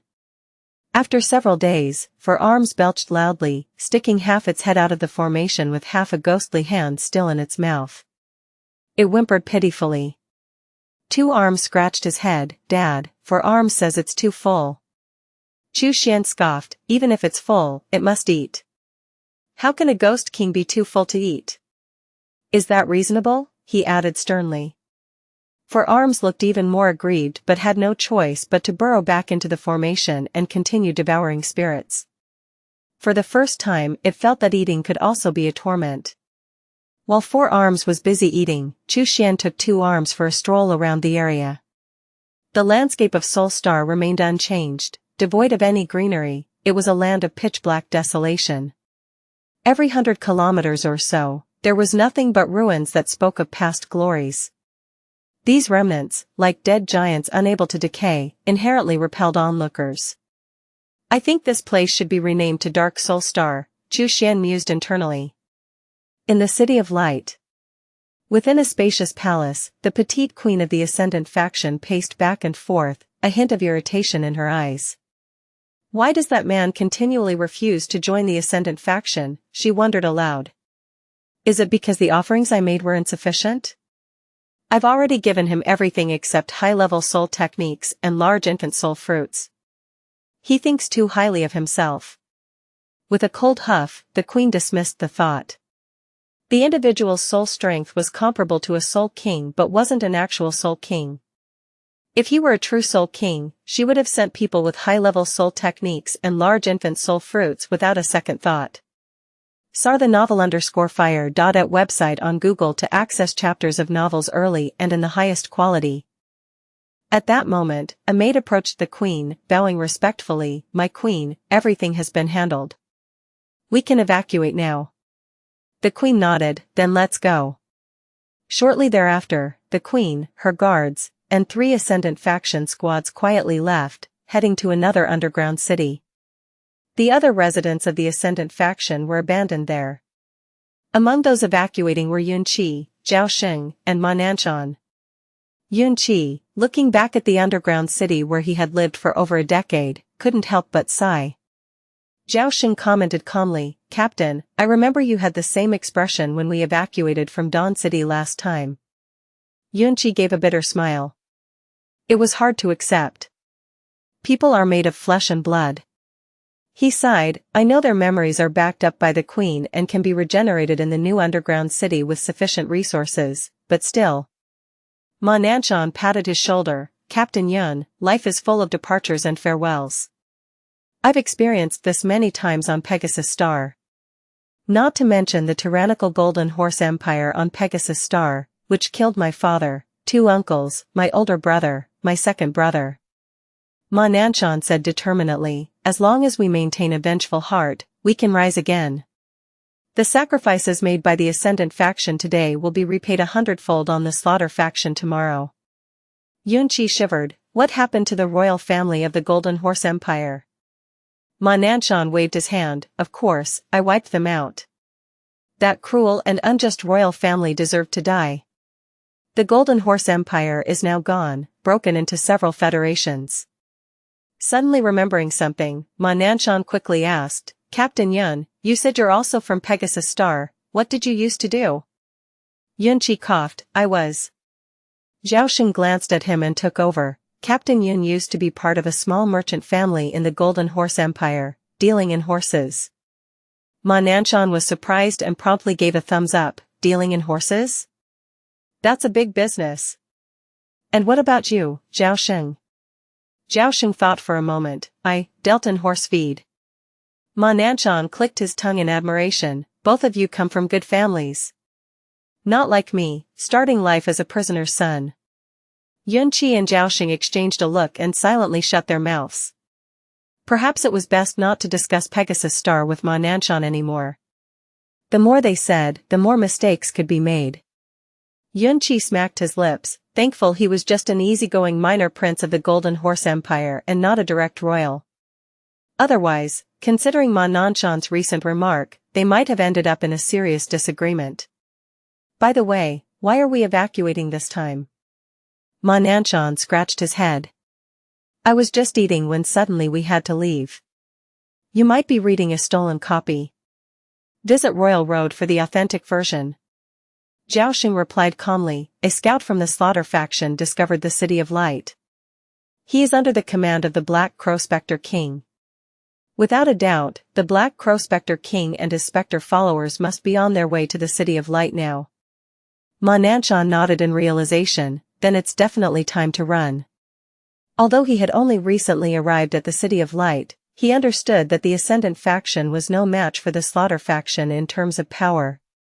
Retreating was clearly the best strategy for the moment. On the surface, Chu Xian and Two Arms were idly wandering when they suddenly noticed a large, dark cloud approaching from the distance. Upon closer inspection, this was no ordinary cloud but a massive swarm of spirits. Sar the Novel Fire. Any *T website on Google to access chapters of novels early and in the highest quality. The leader of the spirits, notably larger and more menacing than the others, originally headed east but shifted course upon spotting Chu Xian and Two Arms. The leading spirit's eyes lit up, and it immediately led its followers straight towards Chu Xian. Two Arms exclaimed with excitement, Father, judging by its size, that leading spirit must be a Spectre King. Chu Xian's interest was piqued. A Spectre King, a being second only to the Great Spectre King, was roughly equivalent to the soul level of an early-stage Golden Core Cultivator. If Two Arms could devour one, his level might surge significantly. It seems the Ghost King foretold by your divination came true, Chu Xian said with a smile, his spirit bolstered. At that moment, the swarm of ghostly spirits, like locusts, rapidly closed in. The leading Spectre King cackled loudly, I never expected to encounter such a substantial soul here. Good. Devouring you will allow me to ascend to a third-level Spectre King. My minions, attack, commanded the Spectre King, waving his hand. The horde of spirits swarmed forward, seemingly intent on tearing Chu Xian to shreds instantly. Facing the overwhelming assault, Chu Xian simply smiled faintly. His consciousness suddenly coalesced into a spiraling devour. Whirring. The invisible spiral drilled forward, instantly shredding all spirits in its path. Their souls were quickly absorbed by the spiral, nourishing Chu Xian's own spirit. The influx of cold, foreign souls gave him an almost ethereal sensation. He clicked his tongue in amazement. The spiraling devour was truly formidable, an undervalued mid-level soul technique. If he had to rate it, Chu Xian would consider it the strongest technique just below the high-level soul techniques. Seeing this, the Ghost King's expression darkened. How do you know this technique? Are you also a Spectre King from our Slaughter faction? I am the Black Crow Spectre King, he declared. Who are you? State your name. Chu Xian chuckled dismissively and casually said, Two Arms, he's yours. Two Arms grinned broadly, got it. He immediately lunged towards the Black Crow Spectre King, his soul body swelling rapidly during the charge. In the blink of an eye, he matched the Black Crow Spectre King in stature. The Black Crow Spectre King's eyes widened in shock. Two Spectre Kings? He quickly deployed a defensive soul technique, forming hard walls around him. He shouted, "We are both Spectre Kings of the Slaughter faction. There's no need to fight. We are all children of the great Slaughter King." Two Arms chuckled sinisterly, "My father and I are not children of any great Slaughter King. You've got the wrong idea." He flung his divination plate, which instantly expanded and hurtled towards the Black Crow Spectre King. Bang! The first strike shattered one of the walls. The second not only broke through another wall but also punched a massive hole in the Black Crow Spectre King's chest. The third blow smashed him into pieces. The remnants of the Black Crow Spectre King tried to flee, but the spoon on the divination plate flew out and pinned him to the ground on the spot. As Two Arms loomed closer, mouth agape, the Black Crow Spectre King screamed in terror, don't come any closer. Hell! With one gulp, Two Arms swallowed him whole. He methodically devoured the remaining parts of the Black Crow Spectre King, leaving nothing behind in mere moments. Xianxia scanned with his spiritual sense and noticed that Two Arms was showing signs of advancing to a Ghost King. He nodded in satisfaction, gathered Two Arms, and returned to the Yellow Spring Soul Refining Array, throwing him back into it. Four Arms cried tears of joy. Finally, someone to share the burden of eating. Good brothers should overeat together. Chapter 195, Time to send you to the West plus, turn off reset. Months later, Xianxia looked at the two Ghost Kings by his side and smiled with satisfaction. While others struggled daily to find souls to sustain their ghosts, he had an entire planet's worth of spirits at his disposal. Having a planet as a resource for spirits was indeed luxurious. Even if the quality of these spirits was slightly inferior, their sheer quantity was more than sufficient. Moreover, ordinary spirits were akin to ghost soldiers, stronger spirits to ghost generals, and Spectre Kings were like ghost commanders. The quality wasn't that far off. Xianxia the Novel Fire. Any *T website on Google to access chapters of novels early and in the highest quality. Very well, with two Ghost Kings at hand, even mid-stage nascent soul cultivators are no match for me, Xianxia mused. It's time to return to the extraterritorial battlefield. Back in Righteous Dao City, as Xianxia emerged from his third-tier cave dwelling and strolled around, he sensed an odd atmosphere. Huh? The mood in the city is a bit eerie. His brow furrowed. He noticed several unfamiliar golden core cultivators in black and white robes who didn't seem to belong to any known faction.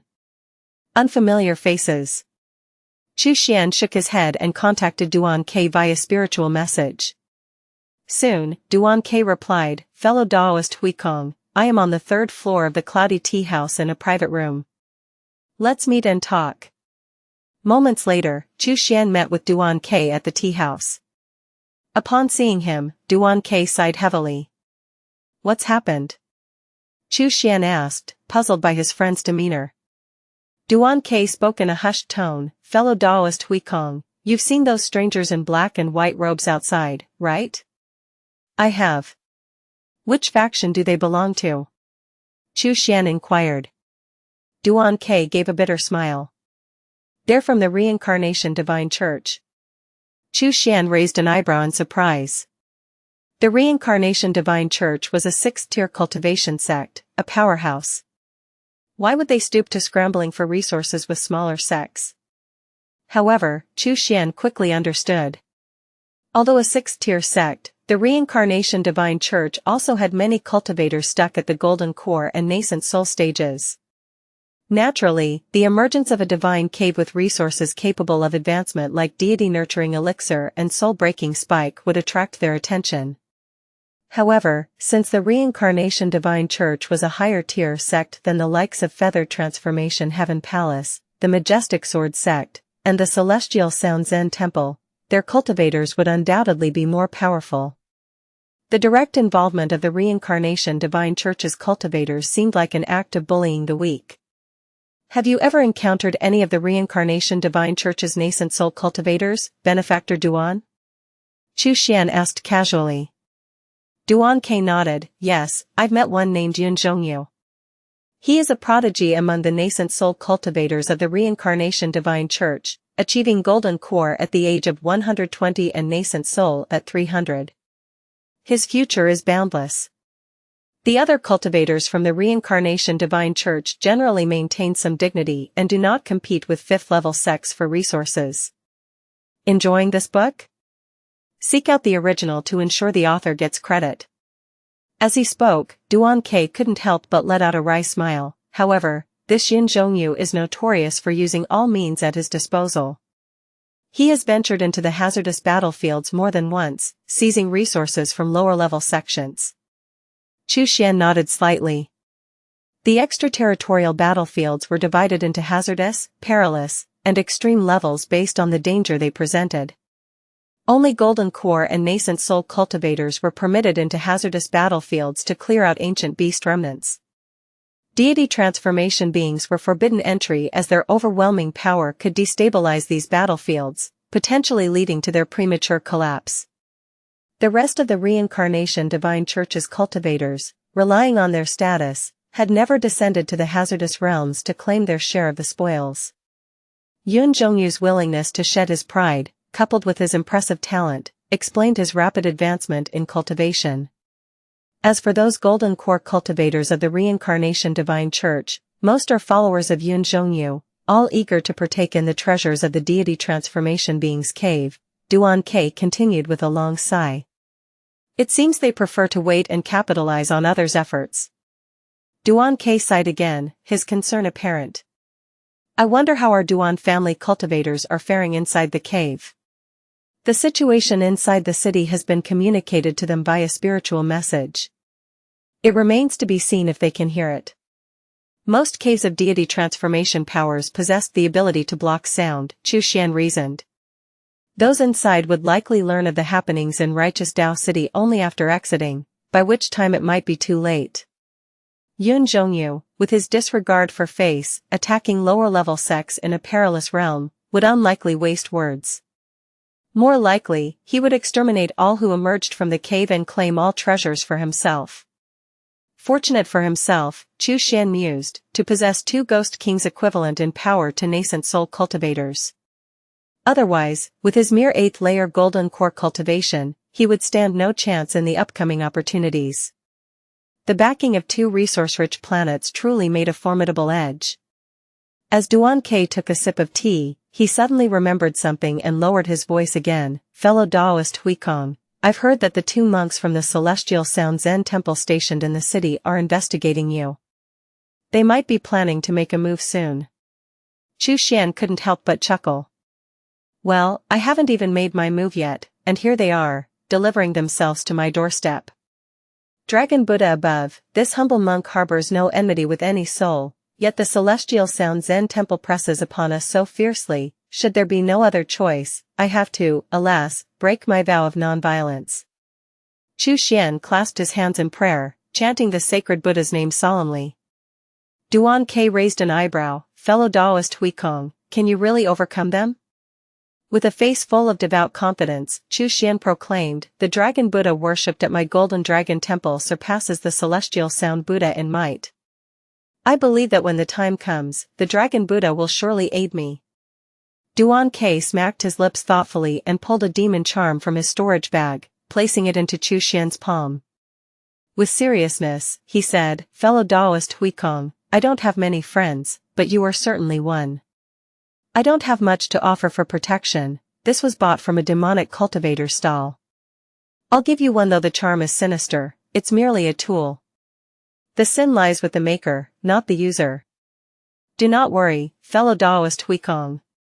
Chu Xian's eyebrows twitched. Suddenly, he remembered the year Lu Zhenxiong had also secretly handed him a demon charm. At this moment, it felt just like that time. Chu Xian sighed softly, thank you. With that, he rose and departed. Watching his retreating figure, Duan felt a sudden enigma enveloping the monk from the Golden Dragon Temple. What was Huikong sighing about in that instant? Was it because of the demon charm he had handed over? Or something else? Duan couldn't tell. In the city of Righteous Dao, another month passed. The treasures buried deep within the great chasm glowed for several days without dispersing. It seemed that the deity transformation cave was about to open again. Chu Xian, as usual, roamed the city. He had been wandering for many days now, wary lest the monks from Celestial Sound Zen Temple would not make a move. Such direct baiting tactics finally proved irresistible. In a narrow alley, Chu Xian suddenly noticed a figure clad in a monk's robe ahead. Looking behind, another robed figure blocked his path. Huikong of the Golden Dragon Temple, it's time to send you to the west, permanently. The two figures sneered in unison. Chu Xian smiled. A smile so broad, it filled the alley. Chapter 196, It Was You Who Forced Me plus, Turn Off Reset. Chapter 196, It Was You Who Forced Me. Chu Xian suddenly burst into laughter, startling the two monks from the Celestial Sound Zen Temple. Yuan sneered, laughing at the brink of death, what's so funny? Yuan let out a sinister chuckle, he must know he's doomed. Might as well laugh a bit more before dying. Both monks looked at Chu Xian as if he were already a dead man. Huikong, it's unfortunate that you worship the Dragon Buddha, our Celestial Sound Zen Temple has always despised foreign Buddhas. Yuan scoffed. Without hesitation, the two monks attacked Chu Xian simultaneously from front and back. Yuan swung a steel ring aimed directly at Chu Xian's head, while Yuan threw a monk's knife, piercing Chu Xian's heart. In their minds, Huikong, who was only at the early stages of golden core cultivation, stood no chance against them. Fending off one magical treasure was plausible, but two was sheer folly.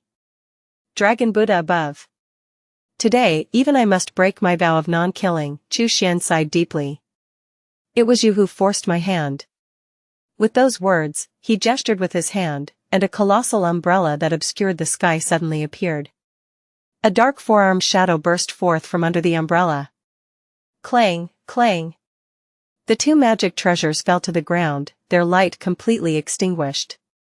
Yuan and Yuan hadn't even recovered from their shock when a trident and a ring pommel saber viciously slashed toward them. In an instant, their souls were pierced and shattered. The four-arms figure opened its massive mouth and devoured their souls right there. The expression on its face was complex. /novel_fire. At website on Google to access chapters of novels early and in the highest quality. So delicious. But no more could be eaten. With a casual gesture, Chu Xian collected the corpses into the corpse tower, securing his storage bag at his waist. When he emerged from the alley once more, he had transformed back into Huikong, the high monk of the Golden Dragon Temple, revered for his boundless merit. The Dragon Buddha is truly awesome, Chu Xian intoned, a slight smile on his face. Now that the monks from the Celestial Sound Zen Temple had acted against him, it signaled that the opening of the deity transformation cave was imminent. The ultimate chaos was about to descend. Within the city, many were probably waiting for that moment to arrive. Several days later, at night, the ground suddenly began to tremble violently. The disturbance was so pronounced that even the cultivators within the righteous Dao city felt it clearly. The city's defensive array shook fiercely, nearly sustaining damage. All the cultivators ascended to the city walls, gazing in the direction of the great chasm. Indeed, there was a radiance shooting into the sky from that direction, illuminating the surroundings as if it were daylight. On the dark land in the distance, numerous shadows writhed, seemingly alerted by the noise and swiftly approaching. Chu Xian clicked his tongue. It truly was a case of misfortunes never coming singly. The deity transformation cave had opened during the night. Swarms of nether crocodiles were already rushing towards them. This night was destined to be one of death. Most golden core cultivators lacked the means to deal with the nether crocodiles. If surrounded by a large number of these beasts, they were likely headed for certain death. However, Chu Xian was different. His thunder seeds could inflict damage on the nether crocodiles. A massive barrage of these bombs could blast open a path. Whoosh, whoosh, whoosh. Several figures suddenly flew out of the righteous Dao city, heading towards the great chasm. Shortly afterward, another dozen figures followed. Those daring to leave the city at night were either nascent soul cultivators or extremely competent golden core cultivators. Chu Xian glanced over and noticed that the leaders were clad in black and white Taoist robes, clearly cultivators from the reincarnation divine church like Yun Zhongyu. The second group to leave the city were monks from the celestial sound Zen temple and cultivators from the majestic sword sect, evidently going to rendezvous with their comrades. Disguised, Chu Xian mingled with the third group of cultivators leaving the city, quietly slipping out. Moments later, at the Great Chasm. The cultivators occupied various positions, looking down upon the dark chasm from high vantage points. The spot claimed by Yun Zhongyu and other reincarnation divine church cultivators was prime, offering an unobstructed view of the entrance to the deity transformation cave. Should anyone emerge from the cave, they could spot them immediately and contest for the treasures. No one else dared to stand close to Yun Zhongyu and the other nascent soul cultivators. Chu Xian did not approach Yun Zhongyu either. Instead, he found a remote spot to observe the great chasm from a distance, waiting quietly. In such a massive melee, victory did not necessarily belong to those who stood closest or struck fastest. It depended on who could hold out the longest. Tick-tock, tick-tock. Time dripped away second by second. Each breath now seemed exceedingly prolonged. Every cultivator clenched their magic treasures tightly, their eyes fixed on the dark abyss of the great chasm. For many, this was their only chance. Missing it might mean never having another shot at reaching the nascent soul stage, a step that could extend one's life by 500 years. After all, isn't the pursuit of cultivation about seeking eternal life, to exist as long as the heavens? Boom! At a certain moment, the dark entrance to the deity transformation cave suddenly burst open. A figure who had been waiting for a long time dashed out, his face brimming with joy, clearly having reaped a great harvest within the cave. However, just as he took a few steps from the entrance, a chilly green light shot out from inside, piercing his heart in an instant. Another figure from within the cave swiftly advanced, snatching the fallen cultivator's storage bag and preparing to use an escape technique to flee. But as he looked up, he saw figures looming on both sides of the great chasm. A chill ran down his spine. "I'll take the treasures, and you can leave your life behind," a cold voice called out. A massive hand slammed down with a thunderous crash, reducing the man to a pulp. His storage bag was then pulled through the air, landing in the hands of Yun Zhongyu. When a nascent soul powerhouse strikes, it is overwhelmingly domineering. One blow was all it took to obliterate a golden core cultivator. The surrounding golden core cultivators, who had been hoping to pick up any leftovers, trembled with fear, not daring to even glance at Yun Zhongyu. Chu Xian remained patient, continuing to wait. The initial golden core cultivators to emerge from the cave were merely the beginning. The real spectacle involved the nascent soul cultivators from Feather Transformation Heaven Palace, Majestic Sword Sect, and Celestial Sound Zen Temple, as well as elder ancestors from the Duan, Lei, Bai, and Qin families, including some pseudo-nascent soul cultivators. They were the formidable ones likely to have secured the most valuable treasures within the cave. Whoosh, whoosh, whoosh. Another 7 or 8 golden core cultivators burst out of the cave in quick succession. Yun Zhongyu managed to kill only 2 of them. The other 5, likely anticipating an ambush outside, had used a costly blood escape technique the moment they emerged, quickly creating distance. Cultivators who had been waiting along the sides of the great chasm immediately charged to intercept them. Bang, bang, bang. Magic treasures clanged chaotically. Spells flew wildly in all directions. This dark night turned as lively as a bustling marketplace. "Uncle Master, shouldn't we deal with those people?" a disciple of the Reincarnation Divine Church asked quietly. Yun Zhongyu responded indifferently, "No need to bother with those minor pests. It's the items from those nascent soul cultivators that I truly need." Yes, the disciples of the Reincarnation Divine Church nodded gravely, continuing to wait. Whoosh! Suddenly, a thick bolt of lightning streaked out from the cave, followed by several smaller bolts. It was the Lei family's nascent soul elder and their golden core cultivators. Yun Zhongyu's eyes brightened. Attack now. Chapter 197, The Elixir indeed has a predestined connection with our Buddha plus, turn off reset. Chapter 197, the elixir indeed has a predestined connection with our Buddha. Yun Zhongyu didn't hesitate and swiftly dashed forward. With a wave of his hand, a vast expanse of vapor condensed into a colossal water dragon that roared toward the Lei family's elder. The elder, having anticipated an ambush outside the cave, scoffed coldly and promptly activated his defensive magic. Layers of sharp metallic energy formed a huge shield before him.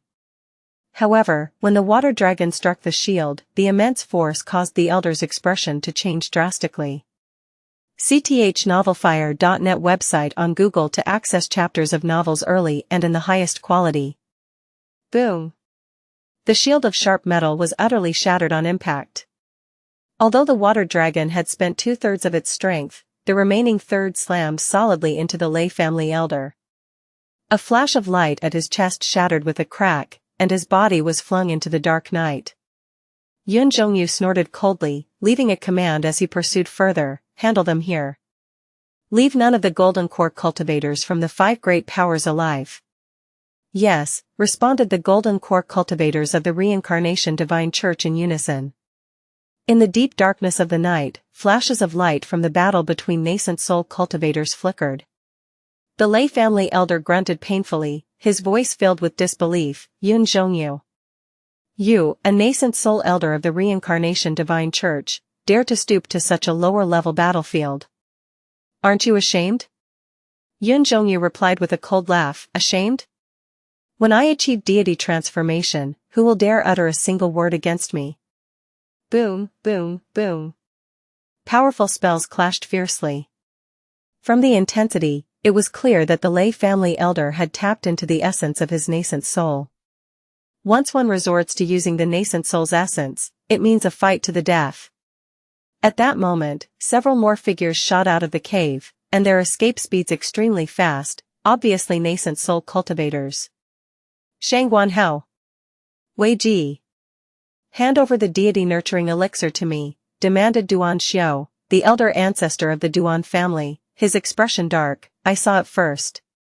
Esteemed benefactors, interjected a high monk from the celestial Sound Zen temple, Miaoxin, his eyes reflecting a compassionate demeanor. The deity-nurturing elixir, a spirit item for deity transformation, has a predestined connection with our monastery.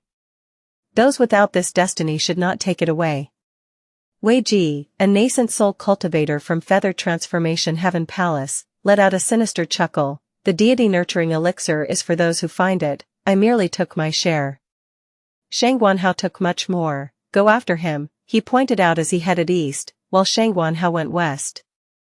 Duan Xiao and Miaoxin exchanged glances, each pursuing their chosen targets with resolve. Suddenly, 2 pseudo-nascent soul stage cultivators burst out, Bai Changyuan from the Bai family and Qin Huan from the Qin family. Both were covered in wounds, their robes stained with blood. Qin Huan, his fury peaking, roared, Bai Changyuan, you've killed my descendants. I swear to annihilate your entire lineage. With that, he fled towards the righteous Dao city. Bai Changyuan let out a cold laugh. Qin Huan, it's either your demise or mine today. The fall of the Qin family begins tonight. He promptly gave chase. The two continued to fight as they retreated into the deep night, moving away from the main battle. Meanwhile, the golden core cultivators who had emerged from the deity transformation cave were now entangled in fierce combat with those stationed on the sides of the great chasm. The scene was utter chaos. Friendships turned sour, brothers became enemies, and even fathers and sons were pitted against each other. Under the influence of their desires, the true nature of people unraveled layer by layer, like an onion, fully exposed to everyone. Chu Xian remained uninvolved in the direct conflict. He lingered on the edge of the great chasm, seizing any opportunity to intervene, but not to mediate. His interventions were physical, directly tossing offenders into his corpse-nurturing tower after a brief altercation.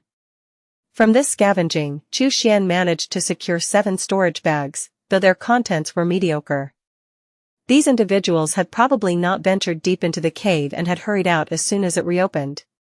It seems I need to intervene in a nascent soul fight to find anything worthwhile, Chu Xian thought, turning his attention to Bai Changyuan and Qin Huan.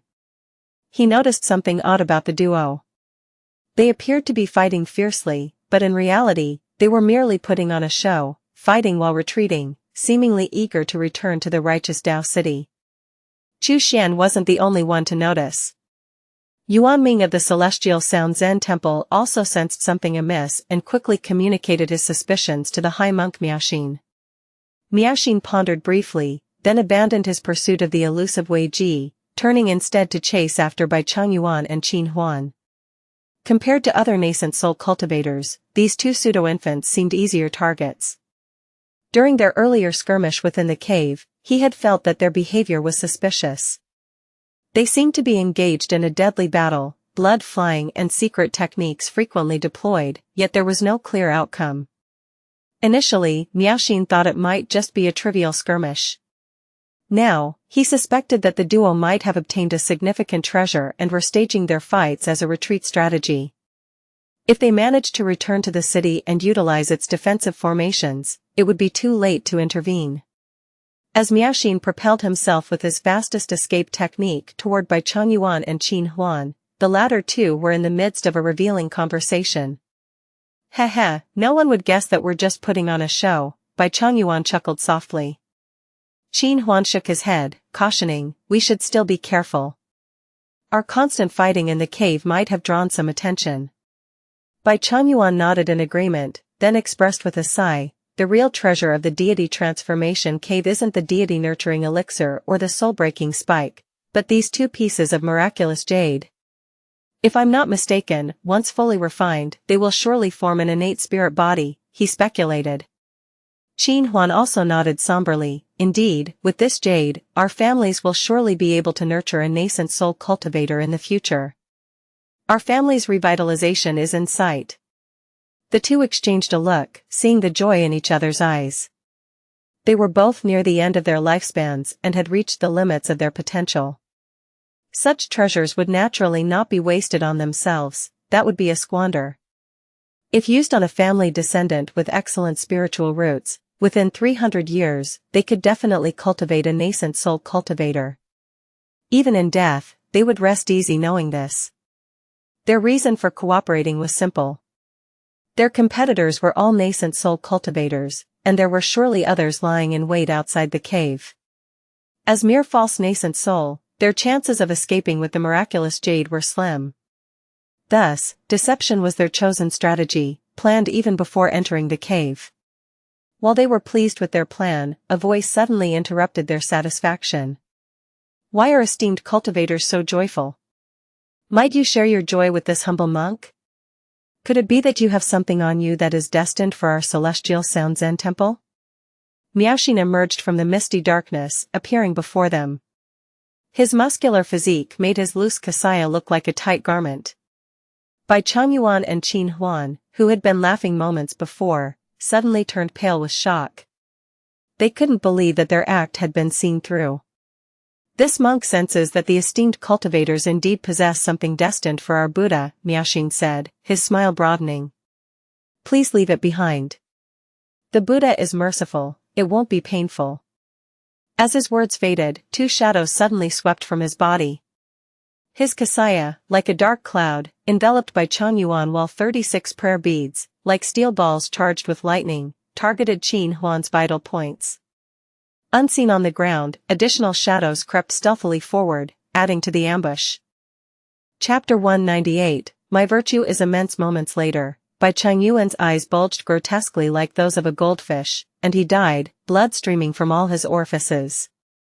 Qin Huan's chest was pierced by Miaoxin's fist, blood pouring out like a fountain. Clutching at Miaoxin's fist, blood spewed from his mouth as he gasped, Monks of the Celestial Sound Zen Temple, why, do you also harbor ghosts? Miaoxin casually tore off Qin Huan's arm, his expression unchanging. I am not harboring ghosts, I am liberating them. If I do not, demonic cultivators will eventually discover this being and capture it, and a formidable demon would then arise in this world. My actions are righteous and meritorious. Thud. Qin Huan's lifeless body hit the ground, and his soul was cleanly devoured by the ghost infant cultivated by Miaoxin. Return, Miaoxin commanded casually. The ferocious ghost infant seemed eager to consume more, almost as if it wanted to break free from his control. Miaoxin's brows furrowed as he murmured an incantation under his breath. The ghost infant immediately began to squeal miserably, but ultimately, it obediently returned to his sleeve.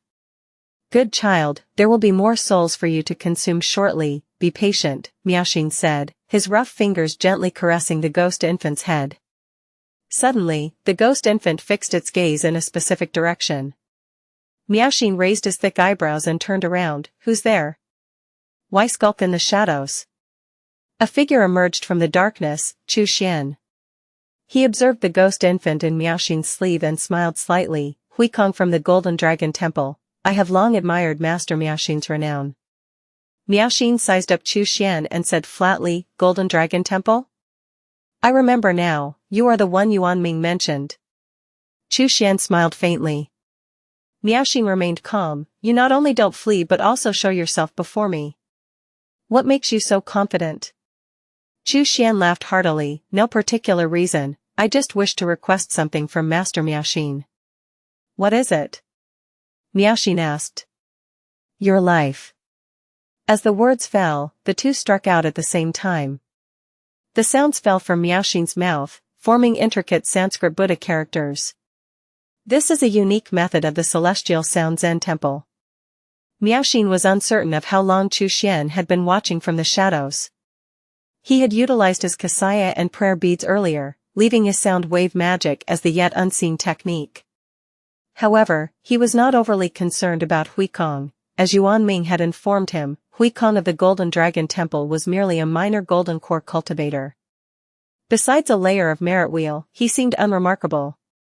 Miaoxin thought he could spare Huikong's life temporarily, erasing his merits before eventually executing him, thereby reducing the backlash of negative karma he would face. The Celestial Sound Zen Temple had numerous methods to silently diminish one's merits. As the sound waves burst forth, the ghost infant also suddenly swept out, aiming for Xianxia's groin like a bat skimming the ground. However, as it neared Xianxia's feet, a ferocious and strong hand suddenly appeared, grabbing the ghost infant by the throat. With a fierce tear, the ghost infant was ripped in two, then stuffed into a gaping maw, and chewed with satisfaction. Meanwhile, the sonic wave attack Miaoxin had launched had not yet reached Xianxia, as it was intercepted by 4 sinister ghost artifacts. Miaoxin stared, disbelieving. 2 ghost kings. Saw the novelfire.net website on Google to access chapters of novels early and in the highest quality. Wasn't Huikong supposed to be a golden core monk like him? How could he possibly have nurtured 2 ghost kings? Wasn't he afraid of being devoured by them? Kill, Xianxia said nonchalantly. Woof woof, responded the 4-armed ghost king. Alright, replied the 2-armed one. The 2 ghost kings swiftly moved into action, while a total of 5 ghost instruments hammered down on Miaoxin. Miaoxin's pupils shrank. Instinctively, he deployed a defensive spell. A golden shield formed of light suddenly appeared but was instantly shattered by the ghost instrument's assault. Even though his merits had the power to counteracting evil spirits, they could not withstand a full-force attack from 2 ghost kings, especially when combined with 5 life-bound ghost artifacts. Crack! The golden light shattered, and Miaoxin was blown back, blood spraying in midair. Filled with terror, he hesitated no further and attempted to flee using his nascent soul, which sparkled with golden light and was surrounded by a merit wheel. Thinking of escaping? Xianxia scoffed coldly. He pointed his finger, and 4 arms and 2 arms charged fiercely toward Miaoxin. As the 2 ghost kings swiftly blocked Miaoxin's nascent soul from escaping, the little soul pleaded in panic, "Don't kill me, I have accrued a lot of merit, killing me will bring you great karmic retribution." Xianxia scoffed, "My merits are slightly greater than yours, I fear no retribution." With a crisp snap, the nascent soul was torn in 2, each half gulped down by 4 arms and 2 arms ghost kings. 2 arms seemed to relish the feast, while 4 arms ate with some reluctance. Xianxia frowned as he watched. Damn it. Even eating a nascent soul seems to distress you. What use are you? He thought, deciding to keep using them for now, nonetheless. Casually, Xianxia collected Miaoxin's corpse into his corpse-nurturing tower and took the storage bag, preparing to vanish from the scene. Huh? More from the celestial Sound Zen temple coming? Perfect, I'll send them all to meet their Buddha. Chu Xian sneered as Yuan Ming and 2 other monks arrived, having heard Miaoxin's distress call and coming to assist their uncle master. However, upon arriving, they found only signs of a battle and bloodstains. Neither Miaoxin nor Bai Changyuan and Qin Huan were anywhere to be seen. What are you looking at? A voice suddenly rang out behind them. Yuan Ming and his companions whirled around to face the newcomer, an unexpected figure. Huikong from the Golden Dragon Temple. Yuan Ming's brow furrowed instinctively. Something felt very off. The other 2 monks from the Celestial Sound Zen Temple, however, didn't share this feeling and looked at Chu Xian with derision. Golden Dragon Temple's Huikong? You're still alive? One taunted.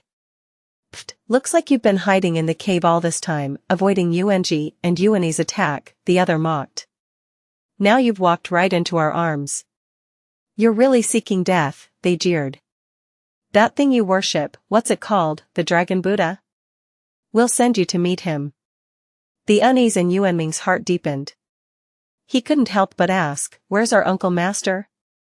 Chu Xian grinned broadly, lifting the corpse-nurturing tower. He's inside, waiting for you. Yuan Ming's heart raced, and he instinctively stepped back. Junior brothers, retreat. Something's wrong with this one.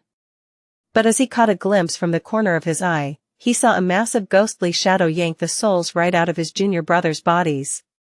Yuan Ming tried to flee, only to feel himself becoming ethereal. Looking down, he saw a grotesque, bald figure standing on the ground. It was his own body. His last thought vanished as he too was swiftly turned into hundreds of pieces and consumed by 2 arms.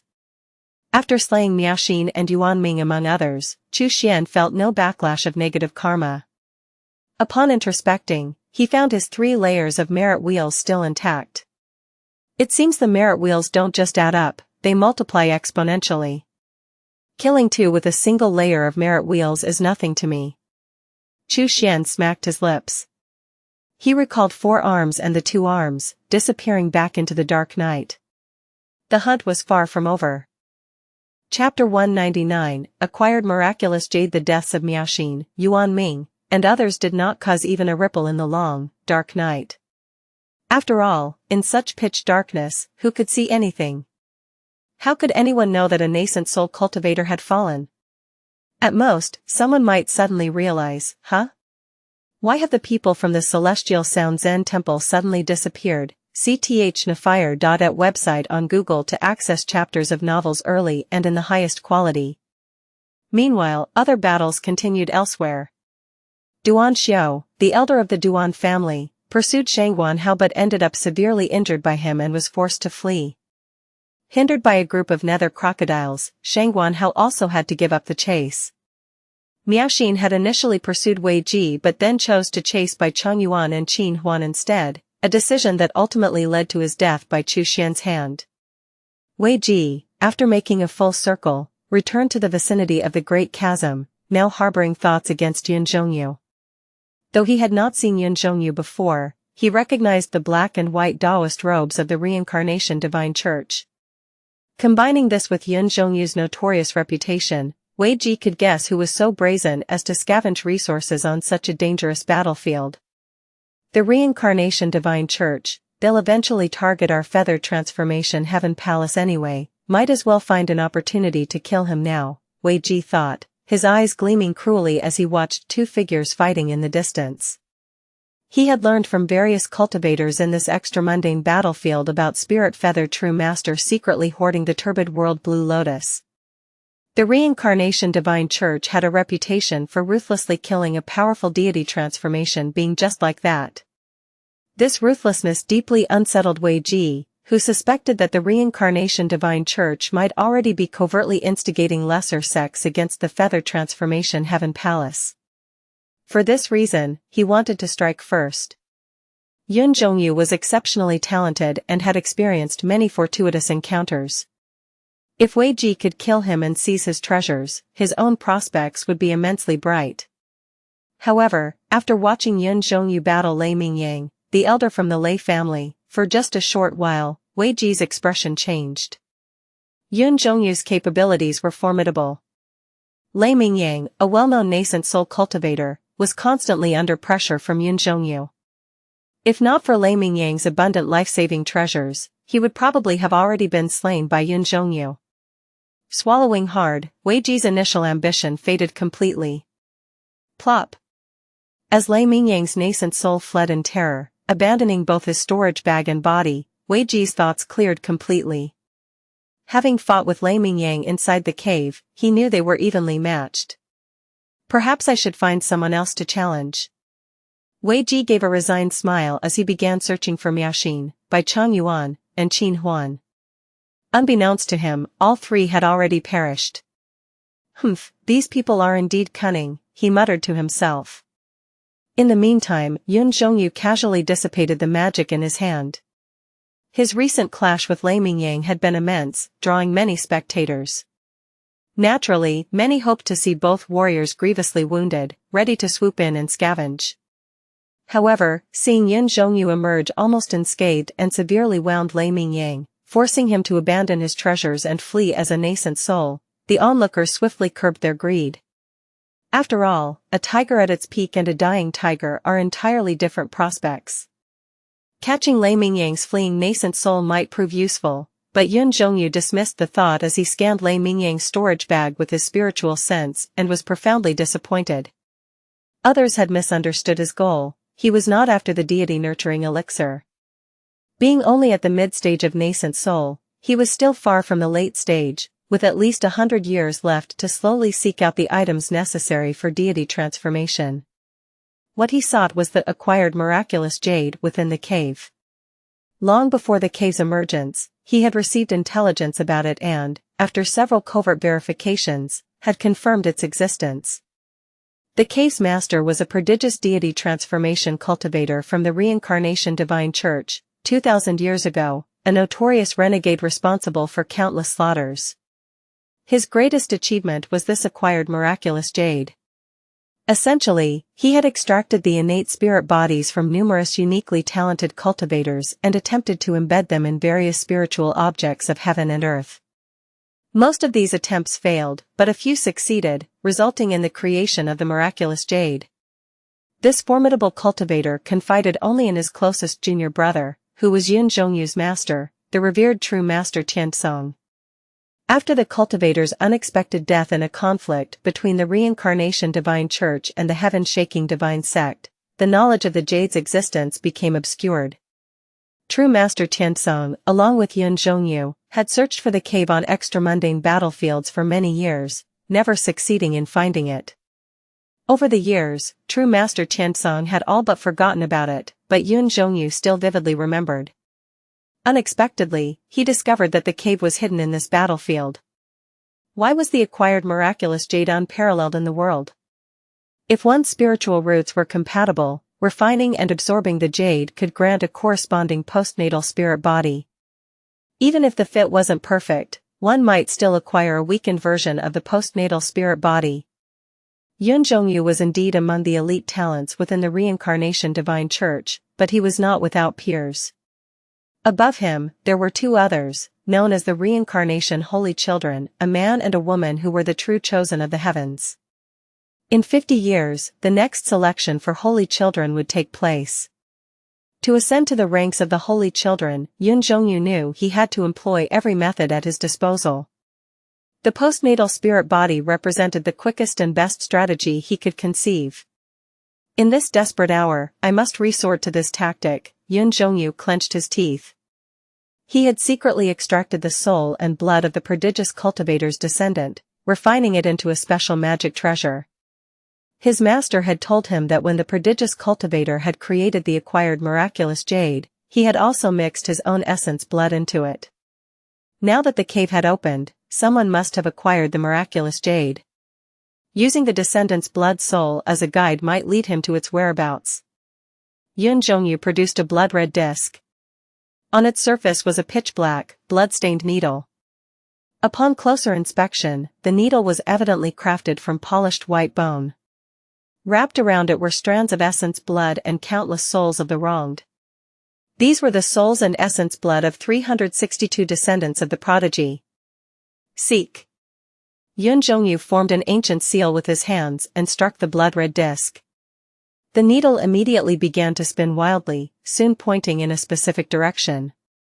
Overjoyed, Yun Zhongyu swiftly dashed off, his intuition confirmed. Someone had indeed found the acquired miraculous jade and taken it out. In a blink, Yun Zhongyu had crossed to the other side of the great chasm. Wherever he passed, cultivators changed color and hurriedly dodged aside. But Yun Zhongyu would not let anyone obstruct his path. Any cultivator standing in his way was instantly reduced to a pulp, their storage bags securely fastened to his waist as he passed. Buzz, buzz, buzz. The blood-red disc vibrated more intensely, amplifying Yun Zhongyu's joy. This meant he was very close to the person in possession of the jade. Who is it? Who? Yun Zhongyu lifted the blood-red disc and scanned around. His gaze followed the needle's direction, ultimately fixing on a monk. Chapter 200, A Good Place for You to Depart plus, Turn off reset. Chapter 200, A Good Place for You to Depart. The moment Yun Zhongyu saw Chu Xian also spotted him.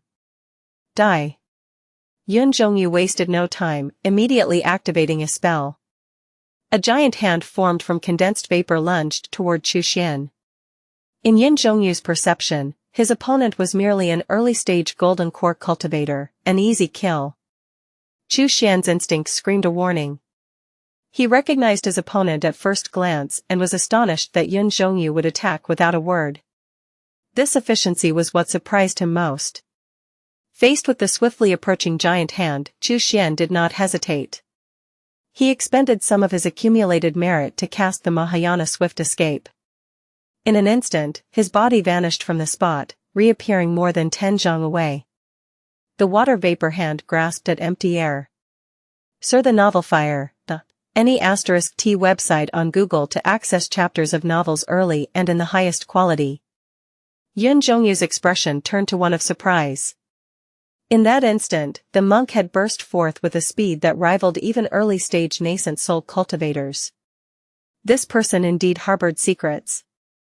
Interest piqued, Yun Zhongyu immediately gave chase. The surrounding cultivators were astounded to see a nascent soul cultivator from the Reincarnation Divine Church pursuing a golden core monk. Could there be some hidden secret? Their curiosity piqued, many turned their eyes toward the chase. Yet, even as they watched, they knew full well the likely outcome. If Yun Zhongyu aimed to kill someone, that person was as good as dead. Even the Lei family's patriarch had only managed to escape by abandoning his nascent soul and storage bag. How could a mere golden core cultivator withstand Yun Zhongyu's formidable ferocity? Wei Ji, having circled the area, felt frustrated. What had happened to Miao Xin, Bai Chang Yuan, and Qin Huan? It was as if they had evaporated. Surely they couldn't have escaped back to the righteous Dao city? As Wei Ji pondered, he suddenly noticed Yun Zhongyu pursuing a monk. Raising an eyebrow, he too followed from a distance. Shang Guanhao, who was also roaming the outskirts of the battlefield, hunting those golden core cultivators who had acquired treasures, noticed and followed as well. Wan Wuying, Zhao Wuya, and Huang Yuanwu, hidden among the crowd, also observed this scene. Zhao Wuya whispered, "I know of this monk, he calls himself Huikong, from the Golden Dragon Temple." Wan Wuying was somewhat astonished. Golden Dragon Temple. Huikong? He recalled being trapped by the Divine Star Sect's leader in the Misty Manor, where he was regularly bled to nourish fierce ghosts. Huikong was the monk dispatched by the Golden Dragon Temple to guard the Misty Manor. Wasn't he already slain by Chu Xian? How could he appear on the extraterritorial battlefield? It must be a false name, perhaps a golden core cultivator from the southern wilderness. Huang Yuanwu frowned, even he was not quite convinced by his own words. They knew nearly all the golden core cultivators from the southern wilds. How could there still be someone who came to the extra-mundane battlefield claiming to be Huikong? Wan Wuying's mind entertained a guess, but he dared not confirm it. After a moment of thought, he said earnestly, "The identity of this Huikong is a mystery. He's being pursued by Yun Zhongyu and faces a slim chance of survival. Let's not get involved." Despite his suspicions, he was unwilling to gamble. They were merely golden core cultivators themselves. How could they possibly match a mid-stage nascent soul like Yun Zhongyu? They could only hope that this Huikong would find his own luck. Zhao Wuya and Huang Yuanwu nodded repeatedly, fully aware of their own limits. Engaging in matters beyond their capabilities was something they were keen to avoid. Chu Xian and Yun Zhongyu continued to fight as they retreated, quickly moving into a desolate wasteland. Yun Zhongyu did not wish to reveal his trump cards, and neither did Chu Xian. Observing a tide of nether crocodiles approaching like a flood, Yun Zhongyu scoffed. Do you plan to use the nether crocodiles to escape? You may not realize that for a nascent soul cultivator, nether crocodiles are hardly a challenge, they just require a bit more effort. His spiritual sense was exceptionally strong, and he feared not the nether crocodiles. Even surrounded by hundreds of thousands, he could easily slaughter his way out. Chu Xian chuckled, no, I've merely chosen a good place for your departure. Yun Zhongyu was momentarily taken aback, then burst into laughter as if he had heard the funniest joke in the world. He, a mid-stage nascent soul cultivator, being threatened by a mere golden core monk was preposterous. This little monk is audacious. Die then. Yun Zhongyu's smile vanished as he gestured with his hand. The sky filled with water vapor, condensing into countless enormous droplets that descended like a deluge. The sky ice rain, a spell he had long been famous for, inflicted widespread damage. Even an opponent employing the essence of nascent soul might not escape. This sky of ice rain was meant not only to annihilate the golden core monk before him but also to kill a large group of nether crocodiles. However, to his surprise, the monk's figure blurred once again. When he reappeared, he had astonishingly moved out of the ice rain's coverage, closing the distance to within 20 zhang. This level of evasion technique surpasses even false nascent soul cultivators. An ordinary golden core cultivator could not possibly master it. It must be a profoundly draining secret technique. Why can he use it repeatedly in such a short span? Yun Zhongyu was stunned. Yet, he instinctively unleashed a long sword wrapped in frost, slashing down in a deadly arc.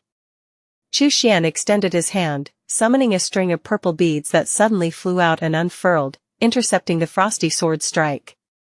Clang! The icy long sword chopped down. The string of beads wailed mournfully as they scattered across the ground, some even cleaved in two by the sword. But that had been enough. The distance between Chu Xian and Yun Zhongyu had now closed to just 5 zhang, a perfect range for close-quarters combat. Chu Xian suddenly thrust out a punch. Boom!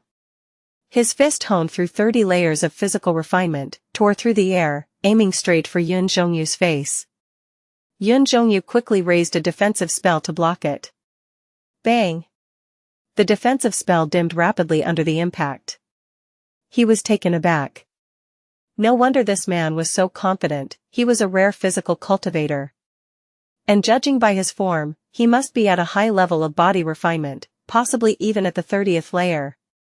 Foolish move, Yun Zhongyu sneered. Being so close, I can use my soul art to end your life in a single strike. Yun Zhongyu's spiritual sense formed an invisible giant hand, crashing towards Chu Xian. Chu Xian simply grinned. Being this close, you've no chance to escape. He gestured, and suddenly, an umbrella that could cover the sky appeared above him. 2 enormous ghostly shadows burst forth, and 5 natal ghost artifacts viciously struck down. Yun Zhongyu's soul attack was instantly blocked by the second ghostly figure's intervention. The figure merely grunted and staggered back a few zhang. Meanwhile, the 4 ghost instruments wielded by the first figure smashed solidly onto Yun Zhongyu amidst his shocked gaze. Bang! A sound of unbearable pressure at the spiritual level immediately echoed in Yun Zhongyu's mind. His brain felt as if it were being trampled by countless giant elephants. Dizzy and unable to think clearly, his only coherent thought was an expletive. Damn! This Golden Core Jr. has actually summoned 2 Ghost Kings. Looks like I'm about to capsize in the gutter.